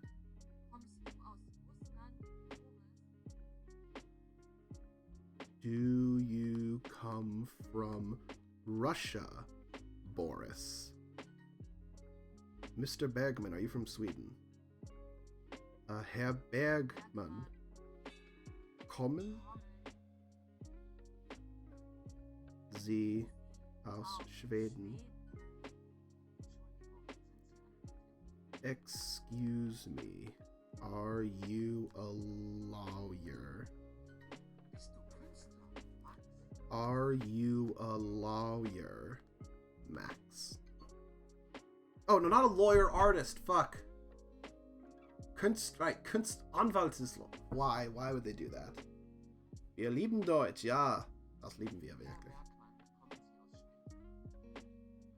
Mr. Bergman.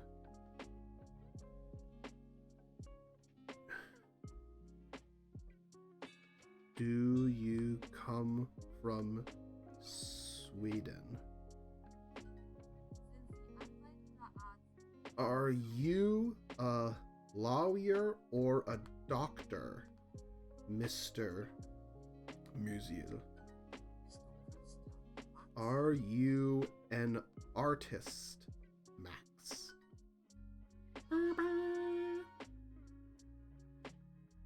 Das nächste Mal. Nein! Das ist auch nicht richtig, Airport. Pelz pornos literally means fur pornos. If you mean furries as in the fandom, the Germans just say furries. So it'd be das nächstes Mal auf Furry Pornos.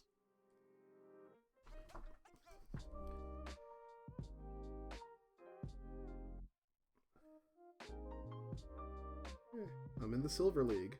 Great. Good work, guys. Okay, so what are we doing next? We have a couple options. A for effort from me. Look, I'm a genius. I don't know what to tell you. I'm actually the smartest person in the world. I've never done anything wrong.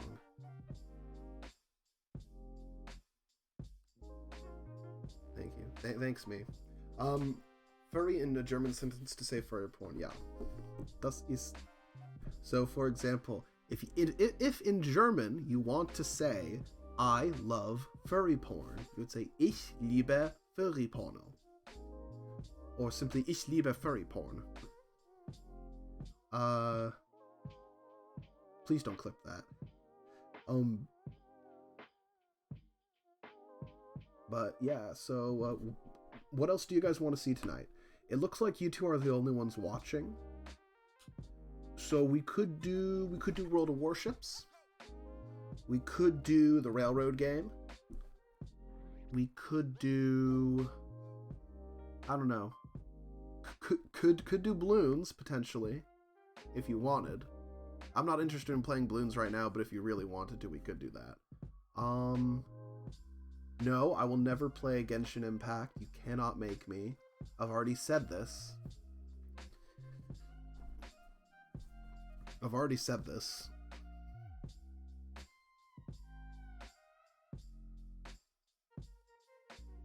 I won't do it.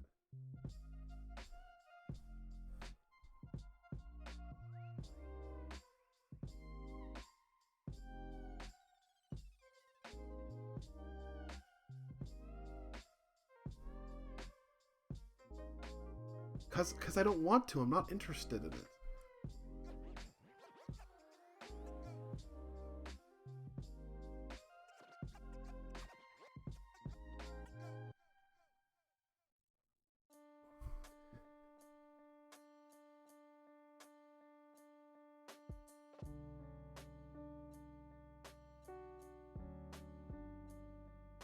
It's just that I'm sorry that there's nothing about the game that interests me. The only thing that interests me is that my friends play it, but I have no interest in it. I'm pretty sure schizophrenia is in the tags. I'm pretty sure it is. But anyway, again, what do you guys want to see tonight? World of Warships? Railroad game? Those are the big two fill-in games I like doing. I suppose I could also potentially do balloons, but I don't really want to do balloons tonight.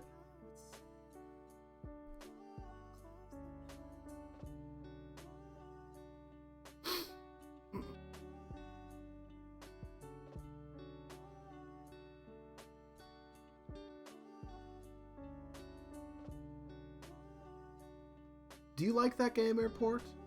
Do you like that game? Or do you just like the fact that I play funky music?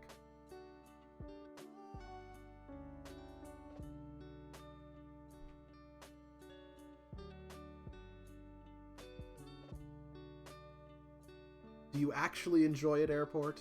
I need to know. I need to know, does Airport actually enjoy Railroads Online? It's more interesting? Okay. Let's do Railroads Online.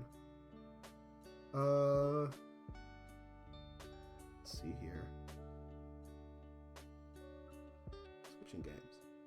Look at the body. Him big body with big belly and big suspendies, and him big horns and drink big coffee. This is actually the second iteration of Buddy before I readjusted his horns, so his horns are a little bit too big here. This is one of the only buddy slides I haven't modernized or replaced yet. Something you enjoy? Yeah, why? Why would you want me to do something that I enjoy, Airport? That shit's gay.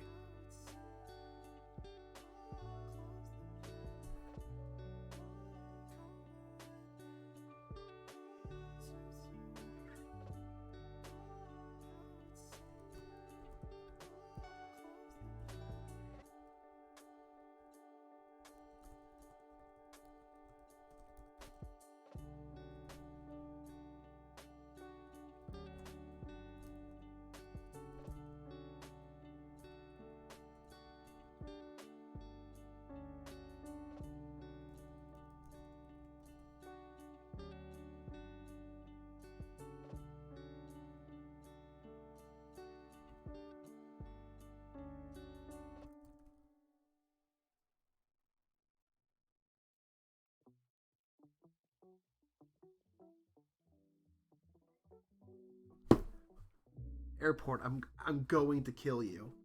I'm going to kill you. You're dead. You're fucking dead, kiddo.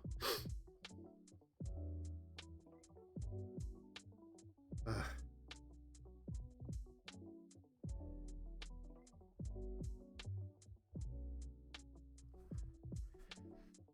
Okay, guys, we're gonna kill. We're going to kill Airport. Hope you guys are happy. Hope you guys are happy for the last day of Airport's existence on this earth.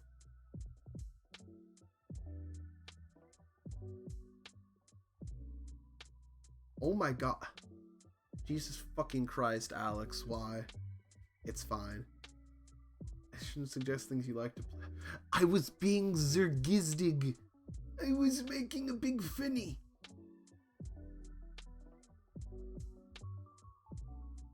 Maybe I have issues. Maybe you do. Welcome to the club.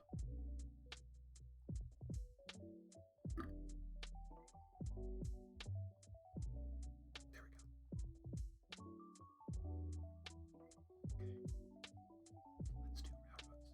Let's do railroads online.